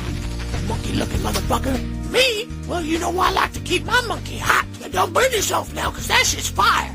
Then I slide into the plate like, whoa. This is my original recipe, dank chicken nuggies. I have infused this pan with the power of red copper. Hey, you want to see some real shit? This is how I pick up a sandwich. Try that shit at home. I'm saving time and money, whipping these eggs, whipping these eggs. Then I drop a mac and cheese bomb on them. Woo! And the kids love it. That turned out all right. All right, let's send these boys home to mama. Just look at all that sweet sugar caramelized all over these nuts. And it's so easy to clean. A Rick remix. Flip it round and flip it on upside down. Biscuits, you just got served. Breakfast. It's been real, Copper Pan. And you can buy yours today for $19.99. God damn. That's a good deal. Pay an extra $10 and I'll throw in my recipe book for free, and it's built to last. Hey, that's my fucking pan. Give me your money, you cheap prick. Fuck it, I'll even throw in a forever sharp copper knife. You know what would go great with this rock? Some tomato.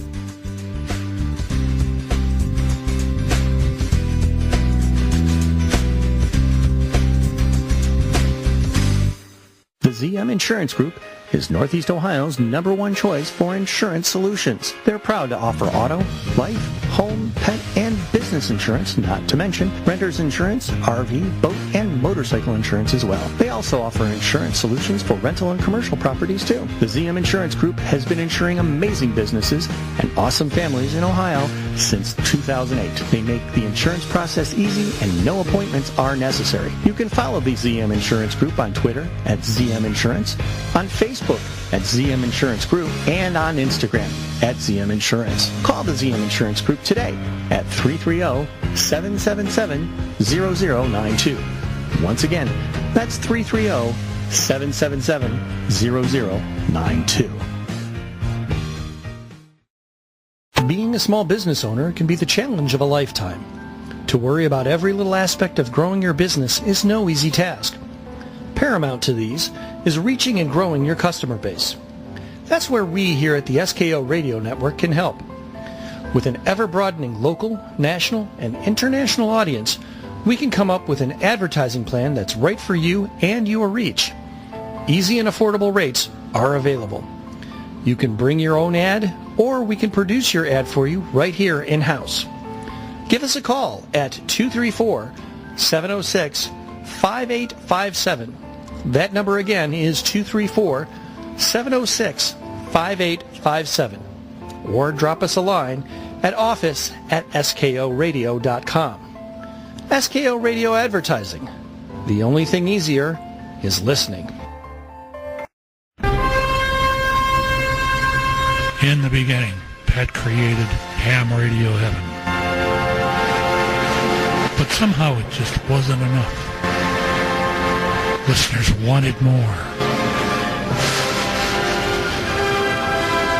So they went back to the drawing board, hoping to create that perfect show.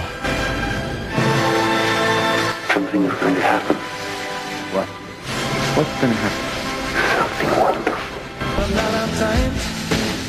Join Dale and I for Radioactive as we discuss technology and life in the world around us. That's Radioactive, 11 a.m. to 1 p.m. on Saturdays here on SKO.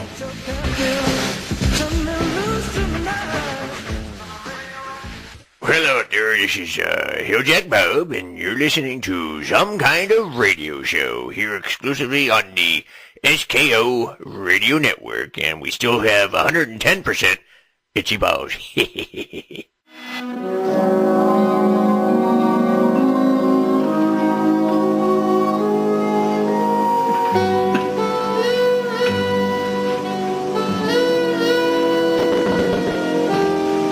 And all my days are trances, and all my nightly dreams are where thy dark eye glances, and where thy footstep gleams. Очень приятный, comrade Wayne. Edgar Allan Poe, Miss Kitka. To One in Paradise. First stanza. About that dream you had. Do we dare? Why not? Yes, of course, why not? Of what use is a dream, if not a blueprint for courageous action?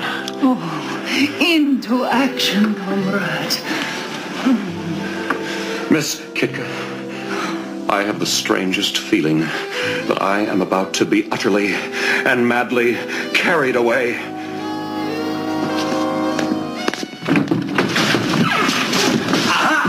This is a kidnap! Our joke's on you!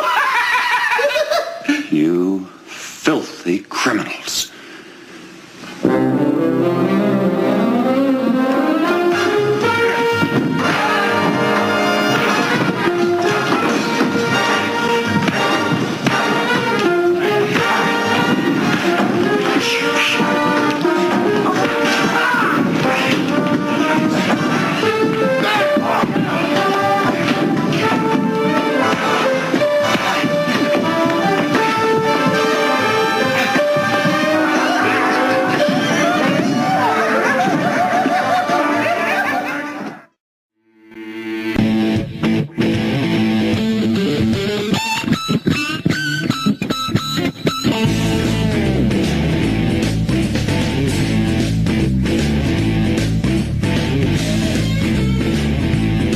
I reckon Hilljack's balls still itch. Yeah, I would think so. I don't know. It's amazing what you talk about when these mics are off. Yeah, I know, we were talking about totally different subject matter. It's not for radio subject matter.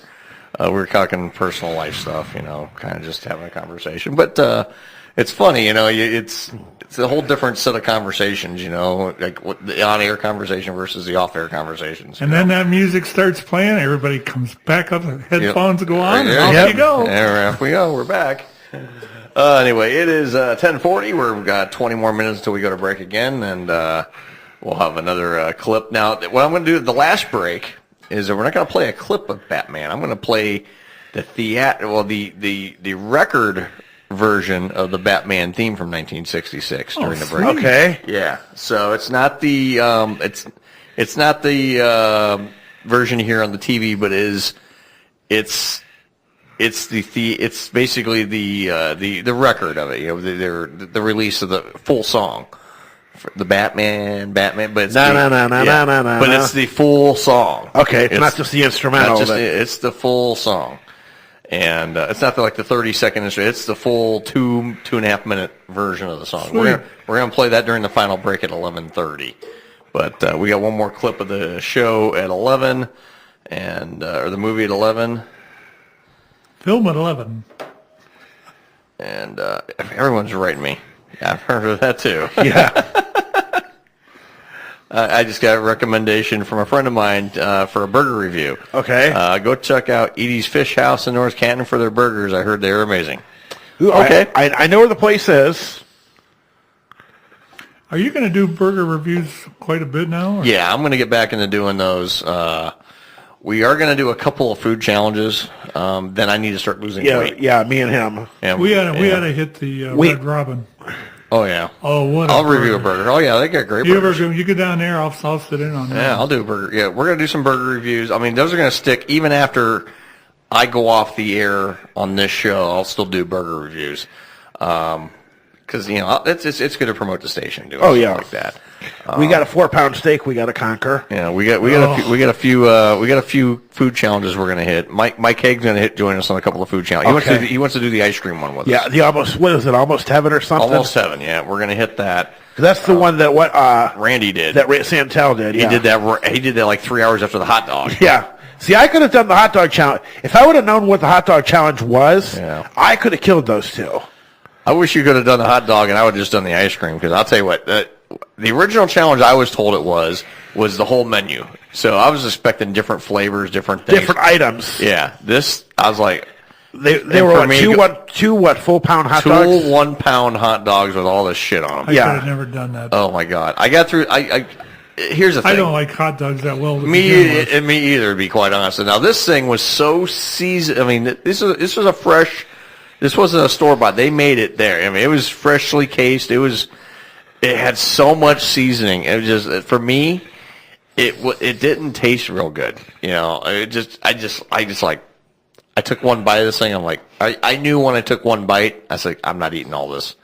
And it wasn't a matter of being full. I just couldn't stand the taste of it anymore. Understandable. I mean, they say you get flavor fatigue on those things. Yeah. It wasn't that I was full. I was like, I can't anymore. I literally could not. I could not put the taste. I couldn't stand the flavor anymore. See, now I was sick of the flavor. The basics topping wise that they would have put on the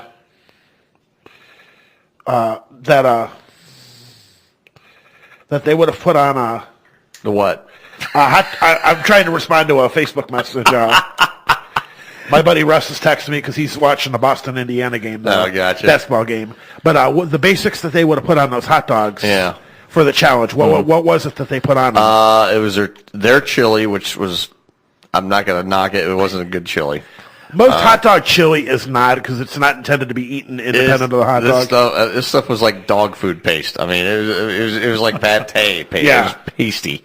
Then they put, it was basically mustard and onion on it. I added the coleslaw to it to try to offset the flavor a little bit. I know Randy added jalapenos to his to offset it, but it was like talking to Randy after, he goes, it wasn't that good. Yeah, they weren't great. They weren't great, but he just what? I can't say that on the air. Sure you can. She'd kill me if I said this on the air. Sorry, Lori, honey, I can't say that on the air. See, if they would do like a chili cheese and onion type of thing. I'll just say I know you do. Yeah. Yeah. I think that was enough. Yeah, that's enough. Loud and clear. Oh, shit. But yeah, I could, because when we would go to Panini's in North Canton to watch wrestling. Oh, yeah. They used to have the dog pound challenge. They would give you a pound of crisscross fries, and they gave you the hot dog same size as Retro did. Right. And theirs had chili and cheese on it, and I had them add onions. Sure. And if you could eat everything with no help, you paid $10 for it, but then you got a $25 gift card and a shirt. Sure. And I had 4 shirts. I gave one away because there was one of them that said, Panini's Man versus Food. I conquered it.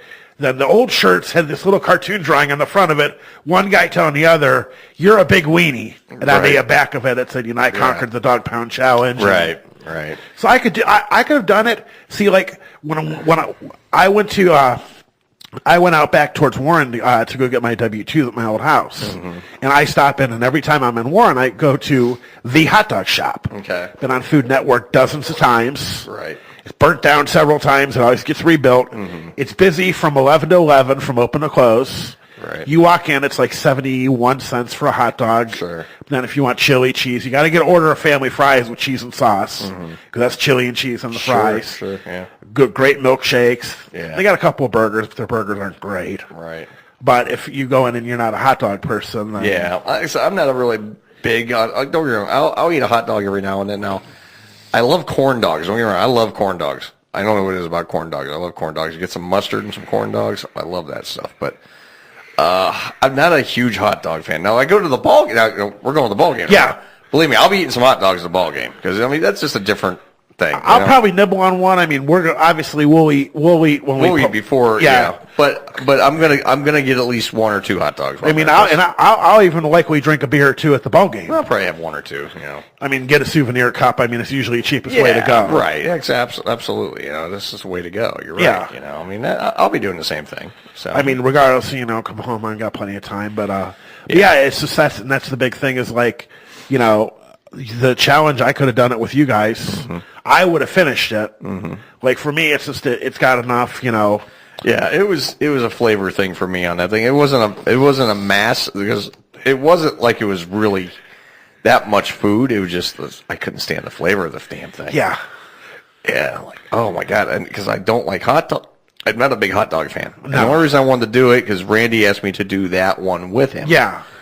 Because I said, you gave it a go. I gave it a go. The only reason, like I said, Randy, I'm not a big hot dog eater, but he goes, I want you to do this one with me. I'm like, all right.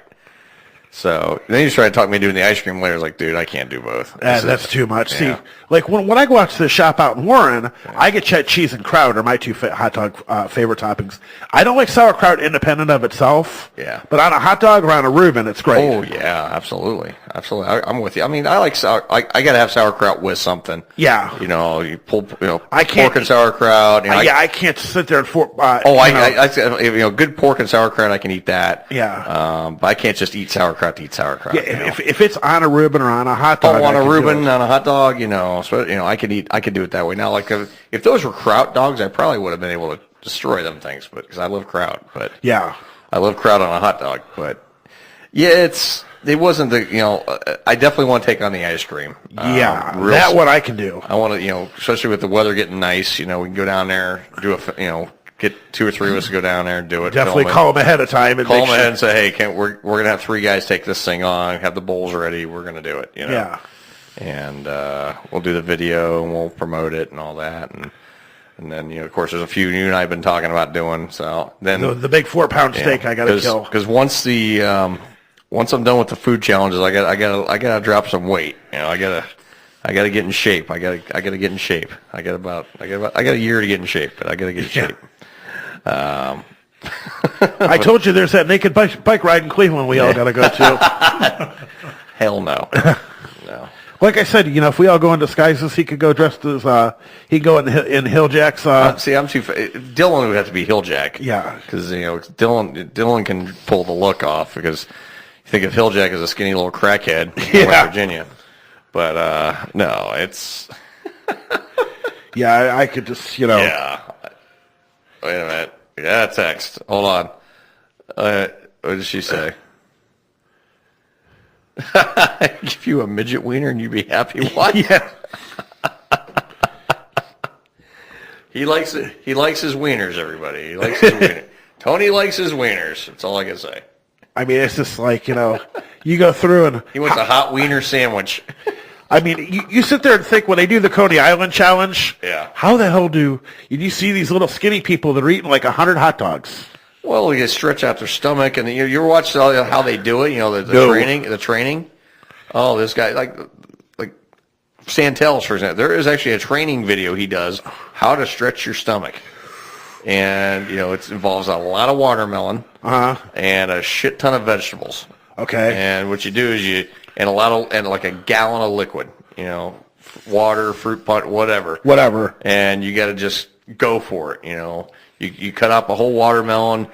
He likes to get some vegetable, like some broccoli and stuff like that, and he cooks some eggs in it. I'll have to send you a link to the video. He does it as a training exercise, and he does. And gotta have a lot of fiber too to help you pass everything. Right. Well, then it's the watermelon. It gives you, it simulates strength, but it shrinks you back down quickly, so you're not getting sick. Yeah.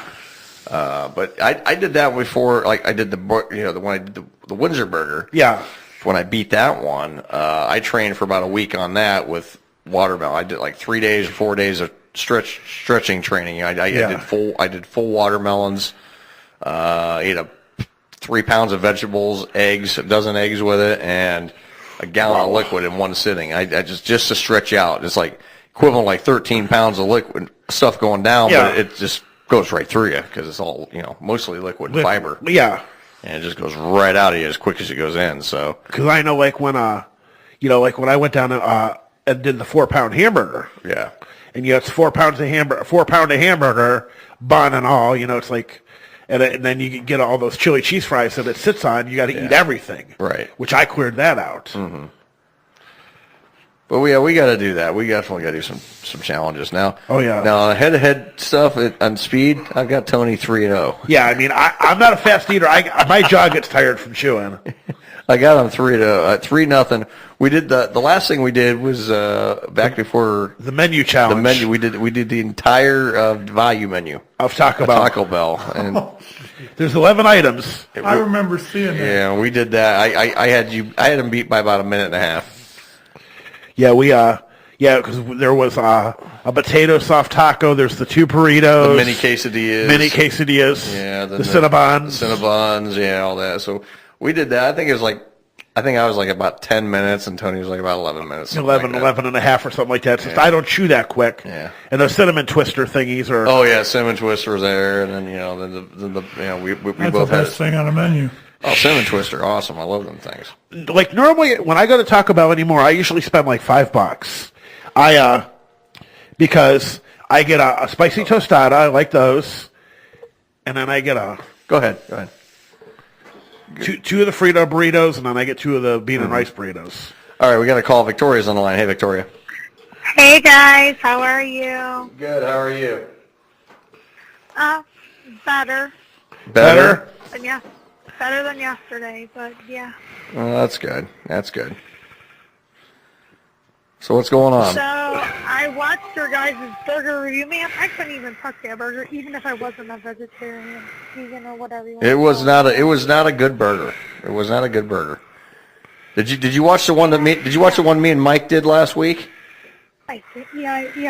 Yeah, that one was actually a hell of a lot better than the one I had tonight. The one I did tonight was. Yeah, the look in your face said it all. Yeah, it was not good.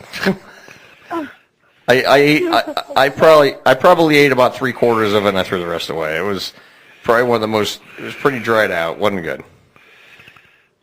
That's because you never had my Italian burger. That's why. Yeah. Make that one better than that. Trust me. Yeah. Well, we had an Italian burger to die for. Yeah, I had to give it a shot. I mean, it's like there's a burger on the menu. I gotta at least try to review them. I gotta get, I got some videos I gotta actually edit and throw it on the YouTube channel still, but yeah, we'll get them. We'll get them. I have a recipe that I used to use for a Italian burger. Mm-hmm. Stuffed with cheese. Yeah. And it's thebomb.com. Thebomb.com? Yep. Yeah. Absolutely. Yeah. So we're saluting Batman, huh? Saluting Batman from 1966. I've never seen that movie. You've never seen it? Wow, you missed it. No, I have not. Oh, you have to check it out. You have to check it My out. first introduction to Batman was 5 years old seeing the original one with Jack Nicholson as the Joker. Oh yeah, okay, that was '89. This is the campy '60s version Batman with Adam West and Burt Ward. So I wanted to salute that tonight because I thought it'd be a little change up of what we normally do, something different. It's kind of cool. Cool. Oh yeah. Oh yes. That's what she said. Now you do know, Victoria. You do know that vegan and vegetarian are you know what they translate to it. I know they're two different things. Whatever. I'm kind of in between the two right now. No. You know that in Algonquin language, which is the tribe that my dad belongs to, we're Penobscot Indians. We're an Algonquin tribe. You do know that both of those words translate to bad hunter, right? No. Bad hunter stuck eating vegetables because they couldn't capture meat. It's a joke. Ha ha ha.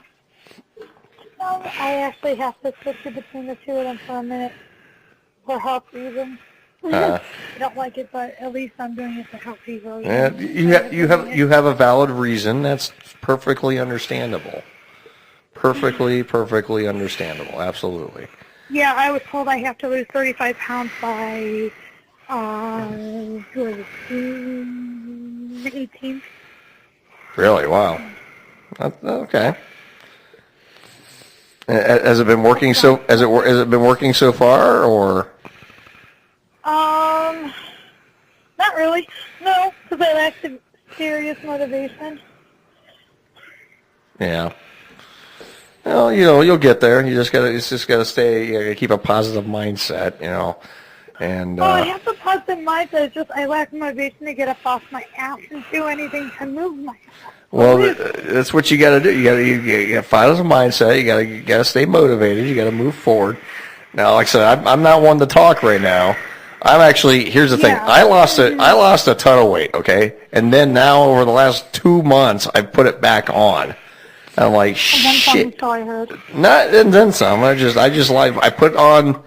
I lost about 25 pounds, and I put back 20 of it back on. I'm like, shit, So I'm like, I'm eating good again. So it's not that I'm, it's not that I'm not trying to, be healthy, but it's just, my busy schedule, my busy lifestyle. I eat a little bit here, a little bit there. Then then I have the big meal, and then it's just it is what it is. Yeah. But it's all about moderation. Believe it or not, I know it's cliche to say, but it really is. And here's the funny thing. I gained 30 freaking pounds, 35 pounds, eating healthy food. Go figure. Go figure. It can happen. It can happen. What the frick? If it was 35 pounds of muscle, I would be happy. But according to them, it's 3 pounds of fat. Yeah. Victoria, we're going to run the break. You want to hold the line? Sure. All right, hold the line. Stay on the line with us. All right. You're listening to some kind of radio show here on SKO. We'll be right back.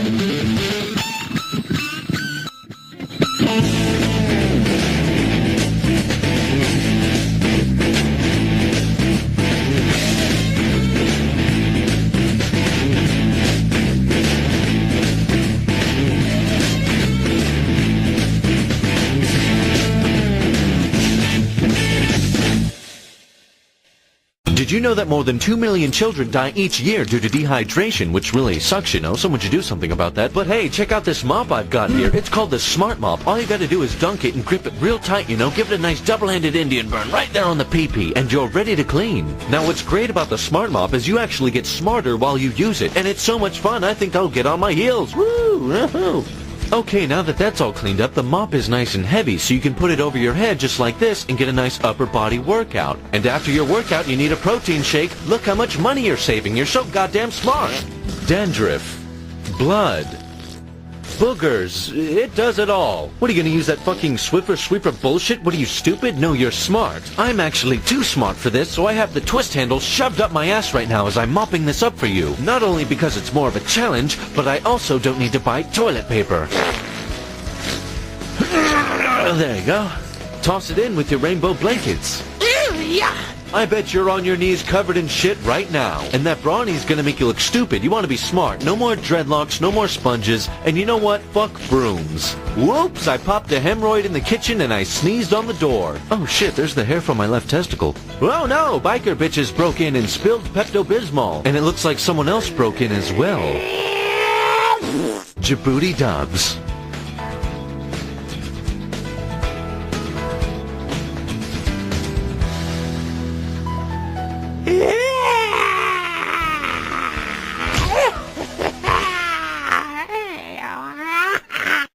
Hey everybody, the Handy Randy Show, Tuesday nights from 6 to 10 p.m. is a total request show where Randy gives you a theme and you let him know what you want to hear. Just go to the SKO Radio Live Requests Facebook page and look for this week's theme. Then let Randy know what you want to hear in the comments below and tune in Tuesday nights. Yes, it is really that simple to get the great music you want to hear. So get ready for the Handy Randy Show every Tuesday night at 6 p.m. only here on the SKO Radio Network.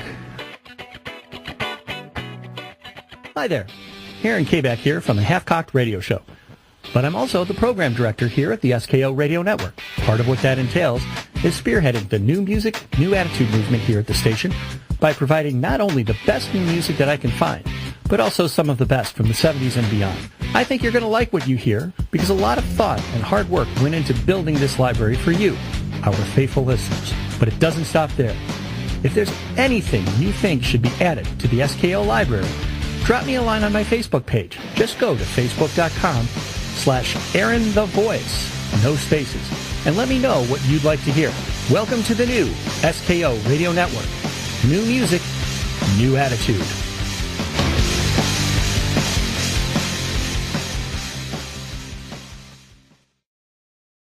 Hello out there, this is Hilljack Bob, and you're listening to Some Kind of Radio Show here exclusively on the SKO Radio Network, and we still have 110% itchy balls.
It's 11:05. We're back, final hour of tonight's edition of Some Kind of Radio Show here on the SKO Radio Network.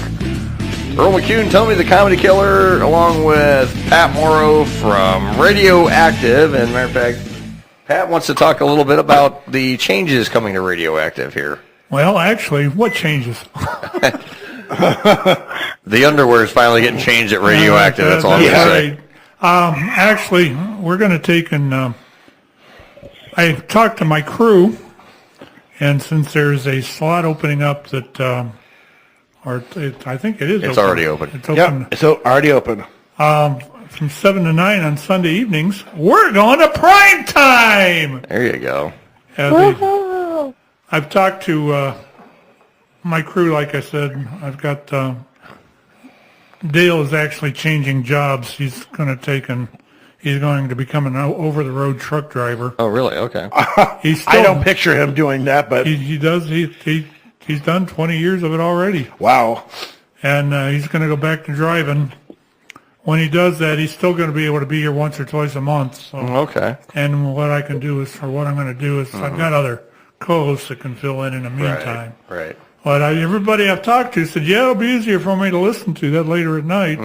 And I hate it when you wreck my Saturdays when I got to sit down and try to listen to your show in the middle of the afternoon. So I think it's going to be worth a change. We're changing, or we're moving. I'm going to do one more morning, and that's going to be the 29th, is it? Yeah, 29th. Last Saturday of this month.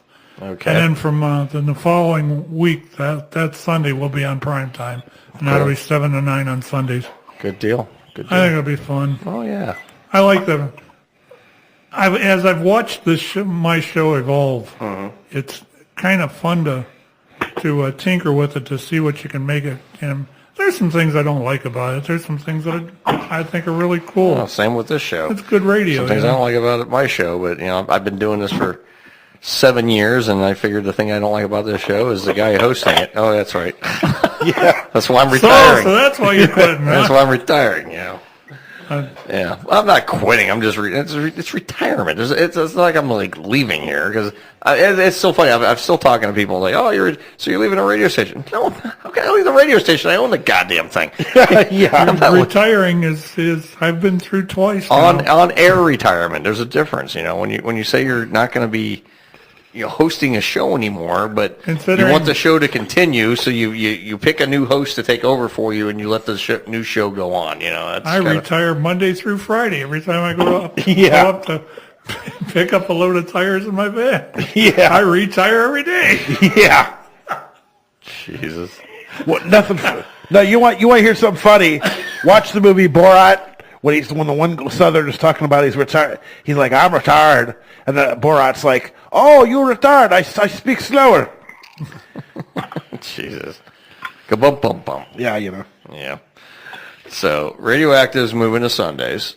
Sundays at 7 to 9. 7 to 9. All right. We'll probably change the format around a little bit.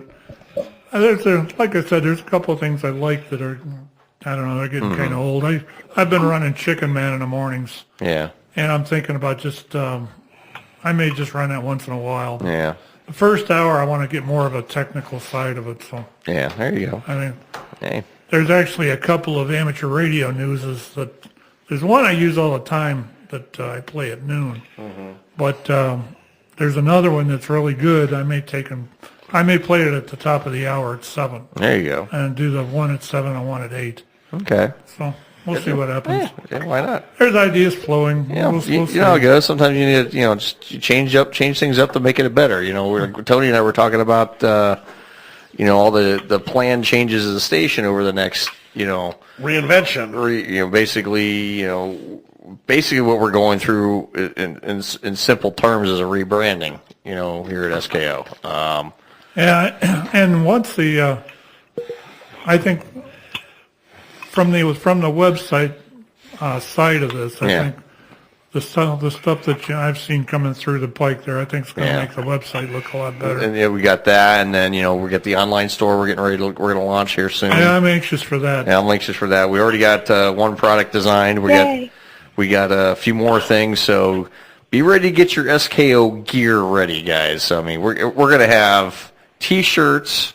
We're going to have hoodies, coffee mugs, Yay. bags, hats, and all sorts. I mean, that's just some of the things. They do a lot of different. There's like 10 or 20 different, 30 different items that we can offer through this company that we partnered with.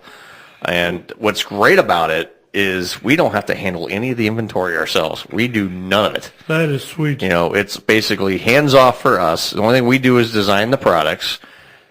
They make the products, they ship the products, and then we get our percentage. That's it. What will be nice, too, as far as adding that to the website, is that they should have most of those places, when they do that, is they just have a link that you put on your site. Yes, have a link. Yep, that's it. And it'll go right to the store. I have a question. Yeah. So, speaking of, like, merch and things like that, are you guys have, like, for, like, just men and women, or is it for kids as well? We have men, women. It does offer men and women stuff. There's men's stuff, there's women's items, and there is stuff for kids, too. So, it does offer, it's all going to be, you point and click to what you want, and you can get the shirts in different colors. It'll offer you like 4 or 5 different colors of things that you can get. We're gonna have several different items. We're gonna be putting that together over the next few months. The idea is we're gonna be launching that right around the rebranding date is August 1st. That's the date. That's the date we're shooting for our rebranding here, and there's gonna be some look changes too. I mean, just the feel of the station, which we've already started to change with the music. We're going in a different direction with the music. So the format's really better, I will say that. Yeah, the music's gotten a hell of a lot better. I'll tell you what, I've listened to the last couple of days. I've listened while I was driving, and I've been really impressed with with not only the quality sound, but the music really sounds pretty good. Yeah, the music's great, and the sound quality. We've talked about. I remember us saying a few months ago, we're at the best. We've topped that. I mean, I think we've gotten even better. We've improved everything.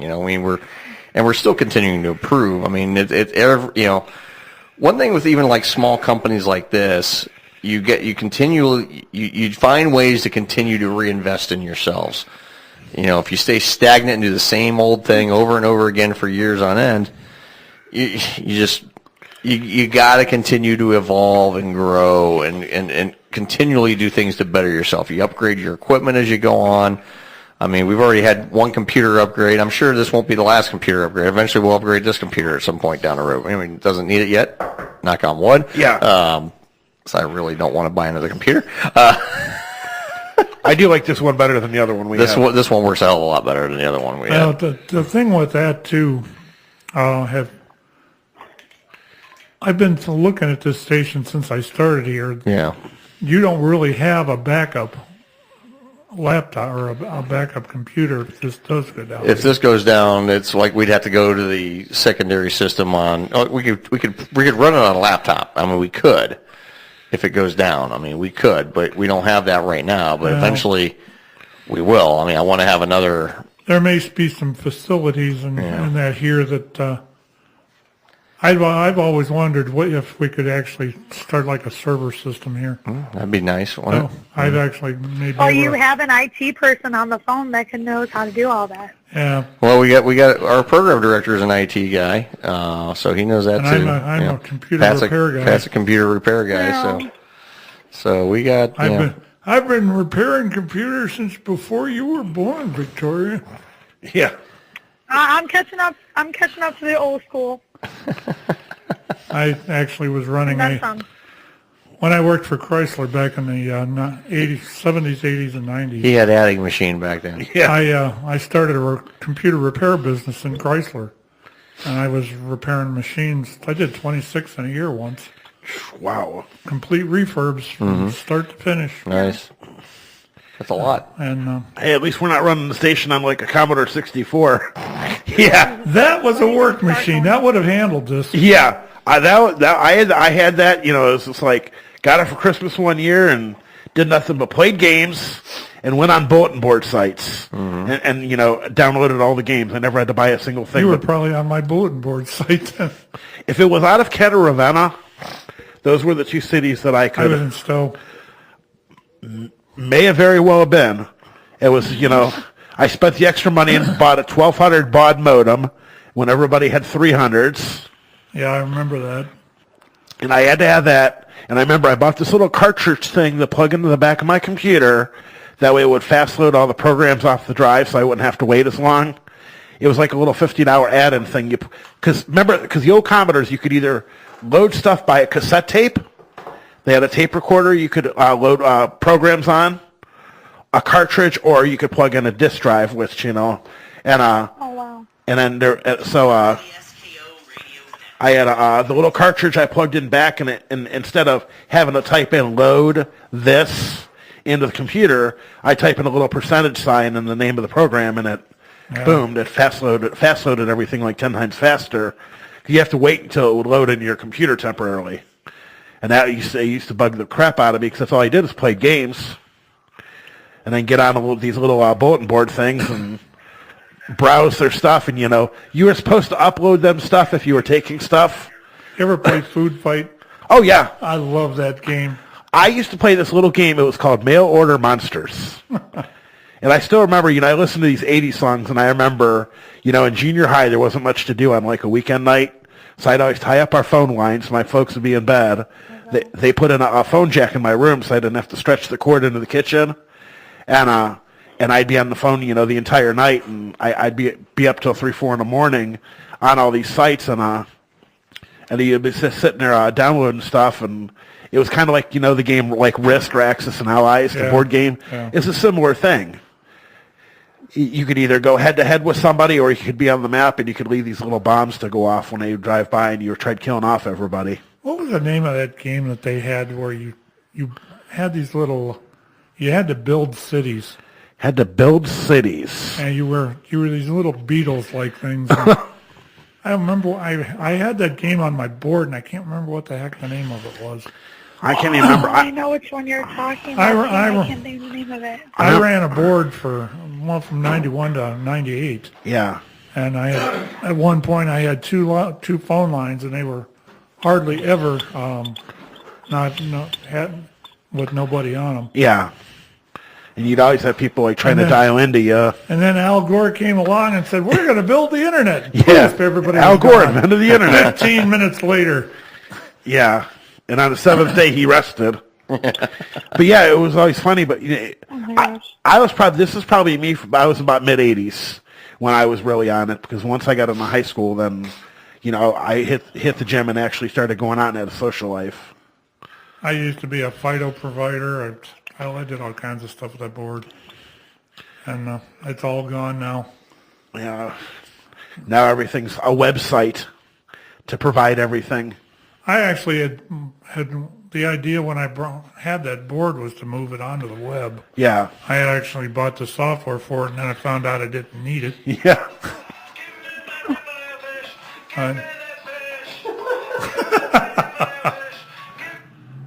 My buddy's calling me. I already talked to him once earlier today, and I told him I was doing radio tonight. It's Lent, so I had to bring back that Filet of Fish song. Do you remember that commercial, Victoria, from McDonald's for the "Give Me Back That Filet of Fish"? When the big mouth Billy Bass is on the wall. That's my ringtone right now. Mm-hmm. Oh my God! Who are you? Give me back that filet of fish. I remember that. What if it was you hanging up on this wall? If it was you in that sandwich, you wouldn't be laughing at all. I remember. You got that big bearded dude sitting there chewing and smiling, and just the classic commercials.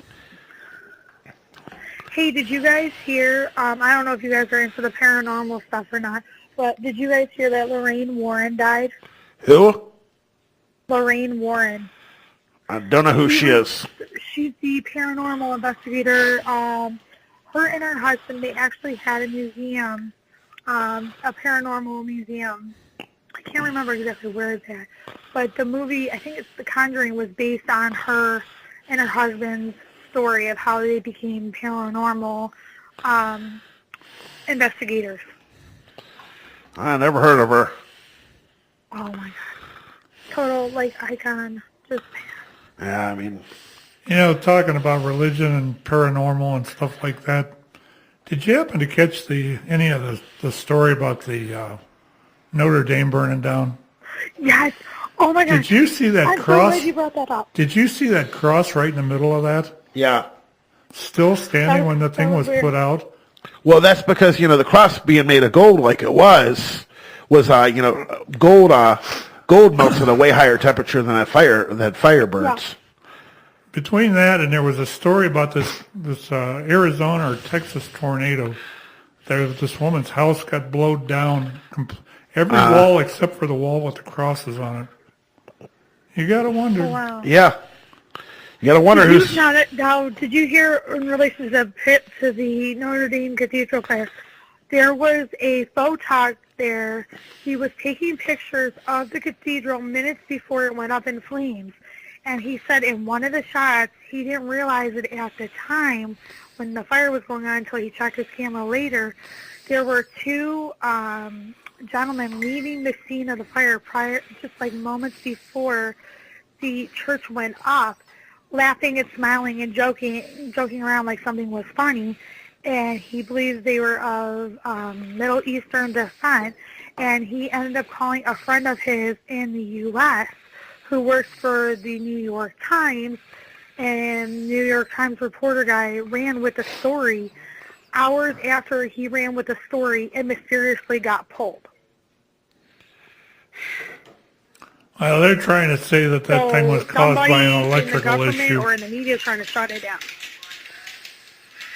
They're trying to say that was caused by an electrical issue. And I'm not buying it. They're trying to blame it on everything but what probably caused it. It just seems very suspect. It's kind of also funny that then St. Patrick's the day afterwards, some idiot with 2 cans of lighter fluid and 2 cans of gasoline saying his car was out of gas. Yeah. Give me a break. Damn car was out of gas. Shit. What were you using? What do you want to... Oh, go ahead. The guy in the reporter guy from the New York Times actually reported in the story that witnesses that contacted him about the fire had actually stated there was a vehicle left running, doors wide open, a block away from the church that was ended up found by the police, the French police, and they don't know where the car came from because it wasn't there prior to an hour prior to the church burning. But then all of a sudden this car shows up out of nowhere, lights on, doors open, car running, nobody in it, and they found a bunch of paraphernalia, let's just say, of an Arabic descent in the car. Wow. So yeah, you can, if you really want to believe that it was an electrical or construction error that caused the fire, that's fine. But when you have other things that pieces to a puzzle that just don't mesh with the story, you kind of have to go, what's going on? You know what I mean? Well, they were saying here on the news 2 days, or I think it was yesterday, I heard that the people that are donating to this thing to repair it have donated over $1 billion now. That's amazing. Yeah, Disney donated 10. Well, did you see the story too? I think Apple's donating. They're going to donate a ton of money too. There was one guy over there in Europe that he was a Frenchman, I think. He started out with $300 million. Can I just have 100,000 of that? That'd be good. A couple 100,000. Yeah. Yeah, I'd be fine. That'd be good. I'd be fine. Don't need much more than that. I don't know. I just think the whole situation, it just doesn't add up. No. Well, the truth will come out. Oh yeah, it'll come out of it. They'll figure it out. Well, what truth they want us to know? Well, true, but let's be real. Yeah, but like I said, they'll talk. It's going to be in the news for a long, long time to come. It's today's distraction until something else comes along. Exactly. That's what. Well, did you see that the one in New York? Somebody tried it in New York. Somebody actually got busted in New York for trying it. Copycat. Yeah. What are you going to do? There's just evil assholes out in the world. Yeah, exactly. That's exactly it. Yeah, but why churches, though? I mean, don't get me wrong, I'm not super religious, but really, why churches? Because there's just evil assholes out there, like Tony was just saying. I mean, that's what it is. Just evil assholes, and, you know, they want to make a statement. They want to, you know, whatever they feel their statement is. And in the words of Forrest Gump, evil is what evil does. Mm-hmm. And I've been, with my time in a Catholic church and everything, I've become a real believer in not only the devil, but evil also. There is a lot of evil in this world. There is. Oh, I don't disagree with that one bit. I was raised Catholic. I went to Catholic school, trust and believe. I understand where you're coming from on that. But I've seen a lot that even with being raised Catholic, you know, even though I'm not Catholic now, it makes you think, like, what really is going on below the surface. What turned you away from the church? What turned you away from the church? I never felt settled. Like, it was never meant for me, kind of feeling. Yeah. I'm actually a Eucharistic minister for my church. I go to the Immaculate Heart of Mary up here in the Falls, and I serve I'm not really a religious person. I'm more spiritual, if anything. Like, I'm still kind of figuring my path out. I had a real problem with finding my path until I was about 48. Once I hit that point and everything started happening in my life that did. The church I go to the Church of the Immaculate Restroom. Worship on the porcelain throne. I worship on the porcelain throne, and I gave that porcelain throne thing up a long time ago. After about the third or fourth bout with it, that was enough. Mm. Or you see that little cartoon of, like, Dennis the Menace. He's there at dinner and he wants to say grace, and he's like, I'm going to do it just like Mom does. Oh, God, yes, oh, God, oh, Jesus, yes. And his dad's just sitting there looking at him like, oh, my goodness. All right, let me take you back a little, Tony. Uh-huh. Did you ever see the movie Paint Your Wagon? No. There was a bit in there, that movie had Clint Eastwood in it, and he actually... Spaghetti Western? No, it wasn't Spaghetti Western. Oh, wasn't? It had him and Lee Marvin in it. Okay. If you ever get a chance, that's a funny-ass movie. And it had him and this... He takes this bunch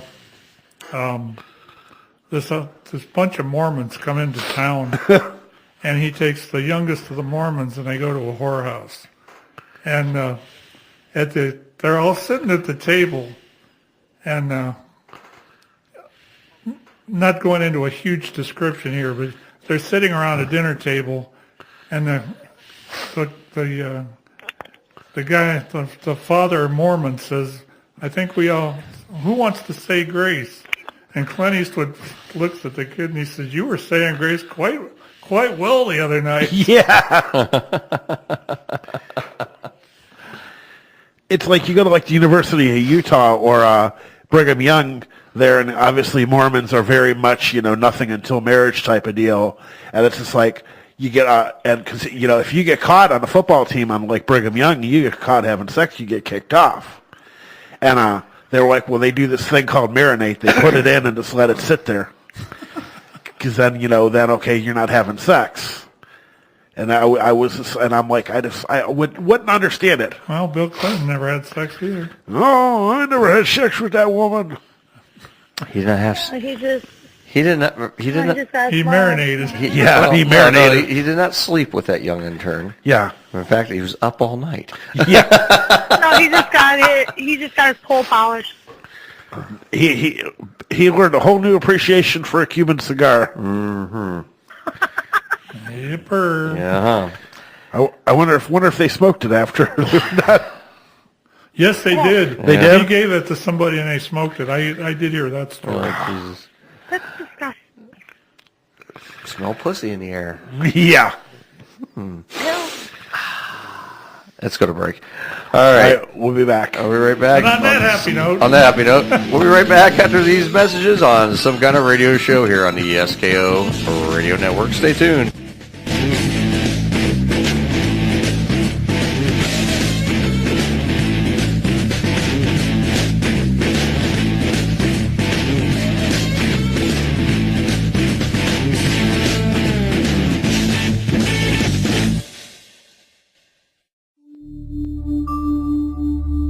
Are you unable to enjoy summer because of your seasonal allergies? You aren't alone. Many of us suffer the coughing and sneezing that makes spring and summer feel gloomy. But now, you can enjoy the outdoors with antihistamine. Antihistamine works with your immune system to fight off harmful allergens, fighting more symptoms and lasting up to 12 hours longer. The chemical compound used in antihistamine is clinically proven to be more effective than leading medicines, so instead of waiting for the season to pass, get out there and live your life. Antihistamine is not for everyone. Consult your doctor before taking antihistamine. Side effects may include, but are not limited to, depression, drowsiness, itchy throat, high blood pressure, low blood sugar, heartburn, bad breath, athlete's foot, acid reflux, gingivitis, upset stomach, blurred vision, cottonmouth, sore throat, sore gums. Your spring and summers don't have to be unbearable. Now you can enjoy them with the people you love. Even more side effects include spontaneous combustion, Down syndrome, bankruptcy, back problems, gout, temporary blindness, heart failure, dyslexia, total shutdown of vital organs. Do not consume milk or water while taking antihistamine. People who take antihistamine are likely to develop certain cancers, as well as worsening and even new allergies. Other side effects include paralysis, neurocorrosion, seizures, AIDS, lung drowning, kidney failure, testicle erosion.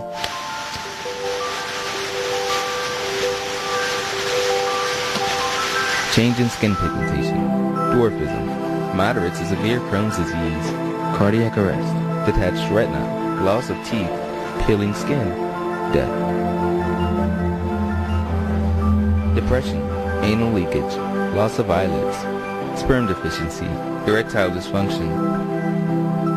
Stop taking antihistamine if you experience suicidal thoughts. Do not quit or begin smoking while taking antihistamine, nor should you eat grapes after 7 p.m. Do not take antihistamine during day. It's time you took control of your life. Don't turn down another invitation. Ask your doctor about antihistamine today. Have you ever listened to the great shows that we have here on the SKO Radio Network and thought to yourself, you know, I bet I could do that? Well, now's your chance. Whether it's a talk show like the Half-Cocked Radio Show, the Zach Meyer Show, or some kind of radio show, or even a music highlight show like Throwback Thursdays or Oldies But Goodies, you now have the chance to be a part of our ever-expanding lineup. All you have to do is send a mic test in MP3 or WAV format to office@skoradio.com. That address again is office@skoradio.com. So step on up to the microphone and let's see if you have what it takes to work and have fun alongside the craziest crew on the internet here at the SKO Radio Network. The ZM Insurance Group is Northeast Ohio's #1 choice for insurance solutions. They're proud to offer auto, life, home, pet, and business insurance, not to mention renter's insurance, RV, boat, and motorcycle insurance as well. They also offer insurance solutions for rental and commercial properties too. The ZM Insurance Group has been insuring amazing businesses and awesome families in Ohio since 2008. They make the insurance process easy and no appointments are necessary. You can follow the ZM Insurance Group on Twitter at ZM Insurance, on Facebook at ZM Insurance Group, and on Instagram at ZM Insurance. Call the ZM Insurance Group today at 330-777-0092. Once again, that's 330-777-0092. Well, out there, this is Hilljack Bob, and you're listening to Some Kind of Radio Show here exclusively on the SKO Radio Network, and we still have 110% itchy balls.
All right, we're back on Some Kind of Radio Show 1137. I do have a very important public service announcement, though. You know, I mean, this is important. This is for all the stoners out there. Tomorrow is 420. So Hitler's birthday. So here's the thing, guys. For all the stoners out there, don't forget to leave out your milk and cookies for Willie Nelson tonight. Yeah. or Snoop Dogg.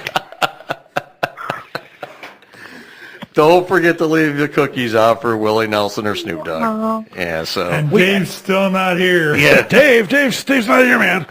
Yeah, so, I mean, you'll have about, for those of you on the East Coast, you go like 23 minutes, 23 minutes, and then it's 420. So get those milk and cookies out now. So get them done. If you haven't done it, do it. That's for the stoners out there. Okay, that's all I got to say for the public service announcement for the night. It don't mean that much in a lot of the states anymore. They got their recreational use. Mm-hmm. All right. You know, it's not like the big let's protest thing where it's illegal, so we're going to do it. It's just like now there's so many states that have recreational use, and give it 10 years, it'll be legalized everywhere again. Yeah. I mean, they only decriminalized it during around Prohibition anyway. Mm-hmm. Right. I mean, what do 5 drunks do? They start fights. What do 5 stoners do? They start a band. Something along them lines. Anyway, we are in that line. I was playing a little bit of this earlier tonight. I am going to play a little bit of this Batman parody for everyone again here. So I'm going to play a few more minutes of that, and we'll listen to it in comment as we go here. So here we go.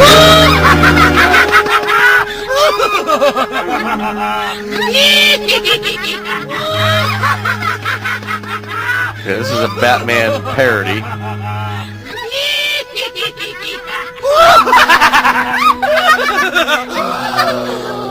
But that's impossible! We threw trick confetti at you. You were goners for sure. Yes, well, it looks as though the tricked have been treated. And in your case, it looks like Halloween has come early. You know, Robin, I kind of had something going there with that one line, and you kind of ruined it. Well, I'm sorry, Batman. I was only trying to be the best I could be. Don't worry, little buddy. We'll talk about it more when we get home. But the only thing you two will be talking about it. See what you did, Robin! Enough of this! Let us commence the fighting! Yeah, the laugh.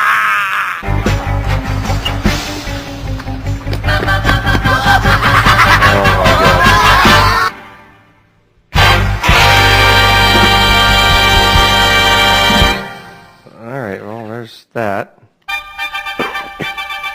Gotham City News.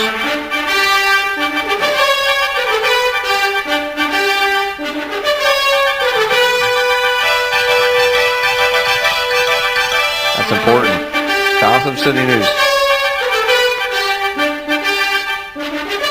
You're listening to SKO Radio, where there is no fake news. Fact is, we don't have any news at all. I need that. Yeah. We need to remake that. You need that song. Good evening, Gotham. My name is Lawrence Johnson. And I'm Donald Burke. We're here to give you the news that you don't care about directly to the tube. All right, Donald. Just earlier today, around 1 p.m., a car chase started at a local Burger King. Let me tell you something, Lawrence. I just love me a good Whopper from Burger King. Yeah, that's right, Donald. So do I. Huh? Yeah. This is so bad, it's actually funny. Continued north and ended in front of an abandoned Chuck E. Cheese where the criminals were apprehended. And let me tell you something, Lawrence. I just love me a good slice of pizza from Chuck E. Cheese. Yeah, okay, Donald. Okay, Donald. Chuck E. Cheese. Oh, the weird thing was, though, is that they weren't apprehended by the cops. They were apprehended by Batman and Robin. Let me tell you something, Lawrence. I just love a good crime mystery with Batman and Robin. Yeah. All right, so over to weather with Natalie King, huh? Over to you, Natalie. Hi, I'm Natalie King, here today with Gotham's weather. we have about 7 inches of snow and a chance of sunshine and rain. But a high temperature of 98 and a low temperature of 3. That's so weird! And back with you guys. All right. High temperature 90. It's supposed to be Ohio weather. No one gives a damn about the weather anymore. But let me tell you what we do give a damn about. Yeah, what's that, Donald? Terrence Howard posted a picture of a puppy on his Instagram. This is so bad. Oh, wow, let's take a look at that, huh? Oh, wasn't that adorable? Don't you just love puppies? Yeah. Anyways, we go live. Yeah, to police headquarters where Batman and Robin are giving a press conference about exactly what went down. Take it away. Okay. All right, everybody. The dynamic duo will only be taking a few more questions. These men are very tired. I'm not the tired you get after an 8 to 6 job. I'm talking about the tired you get after a night of good, hard... Thank you, Chief O'Hara. That'll be enough. Questions? You in the back. Yes, my question is for Batman. And Robin. Yeah, no, just Batman. Yes, I'd be happy to answer any questions, as long as it's not on the forbidden question list that you got at the beginning of the session. What would you think would have happened if the Joker had reached Chuck E. Cheese with the whoopee cushions? Can you believe this garbage? I don't believe in much. I'm an atheist. Seriously, God, we're the ones getting the real cases. I mean, we This take on is the funny. drug dealers, the rapists, the murderers. They got a lot of people involved in this little... I mean, it's very corny, very cheesy looking parody, but We take the heat if it's like some guys with a camcorder. I if mean, we succeed, nobody gives a damn. Melissa, we just gotta accept that our cases aren't important to these people. They should be. Well, they're not. So build a bridge and get over it. I'm trying to do my job here. he's trying to do his job on a You're little... playing Tetris. Shut up, Liam. No one asked you. Some of these blocks get real tricky. Son of a... Look, I agree that our job should be respected more. But people don't want to hear about all the bad things in the world. Giant whoopee cushions and confetti are a lot easier to take in than murders and hate crimes. Well, I just want to be respected. Yeah, I want respect too. Respect for police! Whatever, door boy. Damn! Yes, you over there. Yeah, I have a question for Just Batman. Hey! What is it that's most rewarding out of all of this? Well, I find the love and safety of Gotham's citizens to be more rewarding than anything this job has ever offered. Hey, I got a question for Batman and not Robin. Hold on just a second. I'd like to clear up any confusion. All questions are meant to be directed to Batman. There is no reason to mention Robin's name at all. But why not, Robin? Oh, God damn it, Chief O'Hara! I have a question for both the Caped Crusaders. Thank you. Go ahead. My name is Kitty Cat Meow McFluffy Cat. My friends call me Kit. She looks fluffy. I'm a writer for the catalogs at Aldi. I wanted to know if you could take She's off your quite mask attractive, so I Tony. may take better pictures. What? Sweet Jesus. Everyone, please calm down. All right? It's clear that this attractive young woman is not accustomed to our customs. You see, Kitty, we understand you don't understand, but it would be impossible for me and Batman to remove our masks. Impossible? If Dick and I remove our masks, everyone will know who we are. The safety of our loved ones. Who may or may have not been shot in an alleyway. We cannot take off our masks. They'll know our identity. So you two are like vigilantes. She's Never. quite attractive. Batman Yeah, and Robin in a work very for short and skirt, inside the Tony. law at all times. Respect the law. That's our motto. Besides, who would want a cool vigilante Batman anyway? Wouldn't that be lame? Yeah, and like, besides, who would want a Batman without a Robin, huh? Right. That will be all the questions today. Yeah, you heard the man. Now get out of here and stay away from me, Lucky Charms. File out in an orderly fashion. Get in a line. Listen to me, I'm a cop. See, I have a badge. Mom was right. I should have been a janitor. Look at the way these people treat us. I'm going to talk to that masked idiot. Melissa, wait. She's actually quite attractive, too. She's got to realize that life sucks at some point. You're a real drag, you know that, Scott? Well, good evening, gentlemen, and until tomorrow. Hey, who do you think you are? Hey, she's I'm short. Batman, and this is my old chum, Robin. Hi. She's very short and very spunky. No, I mean, who do you think you are taking these petty cases and making us look bad? Whoa, you can't talk to Batman and Robin like that, lass. Why? What has he done to earn my respect? These two are professional crime fighters. The things they have done. Have distracted from the real issue. Detective. What's wrong?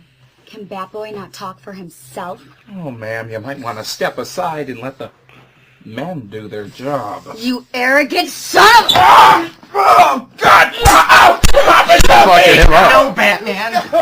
She scares me. Oh, God!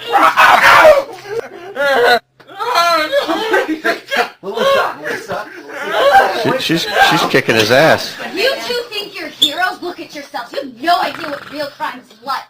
Oh, yeah? You and what army? Robin, we talked about this. She's spunky. Miss. Detective. I can assure you that Robin and I could take out any scum the streets of Gotham cough up. Any one of your cases you have. I'm going to have to watch the rest of this just when I get as home. fast, if not faster. Any case? Any case. Fine. Scott, bring over the file labeled cherry juice. Wait, what? Do it yourself. I'm in the middle of spinning on a plush Ewok. I must confess, I don't quite know what you're getting at. I feel I do. Go get the file, Chief O'Hara. Yes, sir. Go get the file, Chief O'Hara. You'll show her, Batman, you can do anything. With the help of Robin.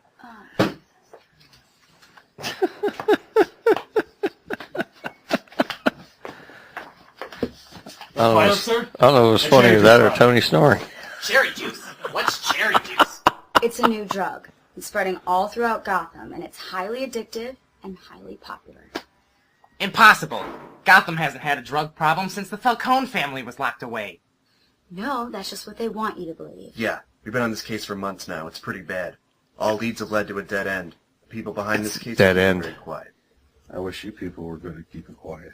This case has been nearly impossible to solve, and if it remains that way, this stuff can spread throughout the country by the end of the year. Gordon's been putting his top men on this case. Well, except you two. Are you trying to suggest that Robin and I solved this little problem for you? If you big, strong men could help little old me out, it would really mean a lot.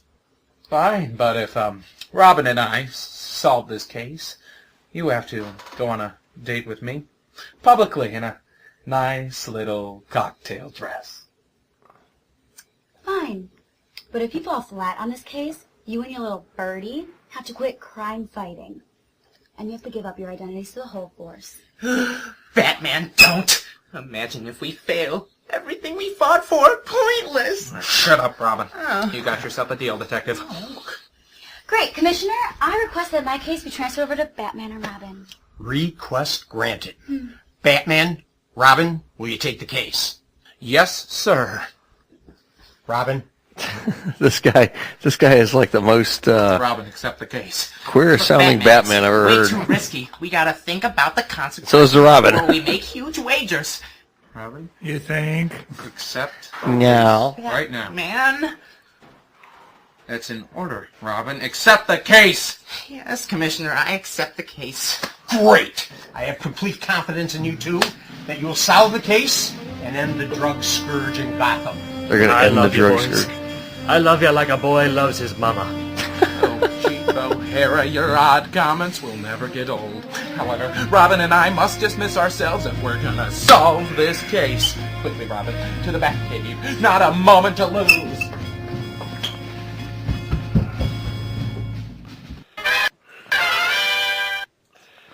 Okay, enough of that. Talk about campy. Oh, this is it's so bad, but I'll tell you what. But they parody it to a way it almost it's actually kind of riveting. I actually kind of want to watch the rest of this Yeah, today I'm when I gonna go. go home and listen to it. I'm gonna go home and check out the rest of it. It's like I said, it's about an hour and 28 minutes long. It's Be At. That's what it's called. Be with the at sign. That's what it's called. Batman parody film, and it's had about 10,000 views. They released it 2 years ago. So I mean, I never even knew this existed. I never knew anything about it. I was just kind of like playing around. I was like, oh, I was trying to find a Batman 1960 stuff. I was like, oh, this looks interesting. So, yeah, definitely gotta check it out. And I'm gonna be I'll watch it when I get home. Yeah. But yeah, because we've heard the Batman parody, the Can't Stop Thinking About Sex parody. Yeah, this one's actually kind of a full. It's a full like story. movie. Yeah, it's an hour and a half movie. So like, hey, that's the first 20 minutes of it. I'll check out the other hour when I get out of here tonight. But let's see what is going on tonight. Is this live right now? Let's see if we can cover this right now. SpaceX just launched. Again, over the cheering, MVAC-D engine up on power. It looks good. We missed it, but SpaceX just launched a ship. Good. Still burning on their way back to Cape Canaveral. Oh, that went up a couple of days ago, I thought. Oh, did it? Drag separation confirmed. No, this is like live chat. Separation, and there it goes. This just says live. I don't know if it's live or Also not. have successful shutdown Probably not. of the side booster boost back burn. So T plus 4 minutes 25 seconds into flight. Side boosters on their way back to Cape Canaveral. Center core coasting out over the Atlantic. Nominal. Stage 2 No, this is looking live. good with a nominal trajectory. Maybe not. Who knows? Yeah, they brought, the last one they launched, they brought all three of the rocket boosters And back. as you guys have noticed, the They grid landed fins one have on deployed a platform on the out side in the middle of the boosters as ocean. well as the center core. It's kind Those of work cool. to help It's guide probably the a watch boosters party back or to something. A nice targeted soft landing. That, You see those heading home right now. Yeah, okay. they've actually started showing little bits and pieces of what rocket is actually going to take us to the moon and Mars. Mm-hmm. That's going to be some interesting stuff there. Oh, yeah, definitely. Because I know the lady that they're getting ready to send into space is going to be up there for like nearly a year. She'll break like the longest tenure. And there was a report that I read here a couple of weeks ago that said that they've proved that humans can actually be in space up to about a year before it really affects them at all. Mhm. Yeah. Well, they had astronaut. John Glenn went up, in the 70s to see how it affected geriatrics. Right.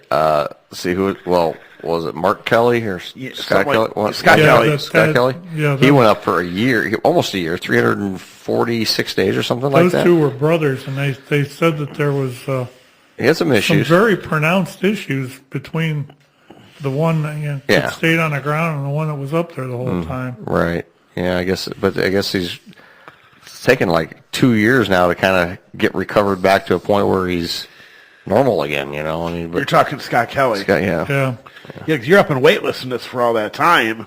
Well, they do try to do things to counteract it, the workouts and the resistance and all that, and they try to simulate weight, to keep your bone density up. That's what they're worried about is bone density, and muscular atrophy, because you don't use those muscles. Yeah. The last time I was in Florida, I went to.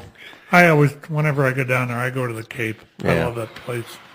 And the last time I'd seen it, they actually took you through the SpaceX or the laboratory where they built the space station. Mm-hmm.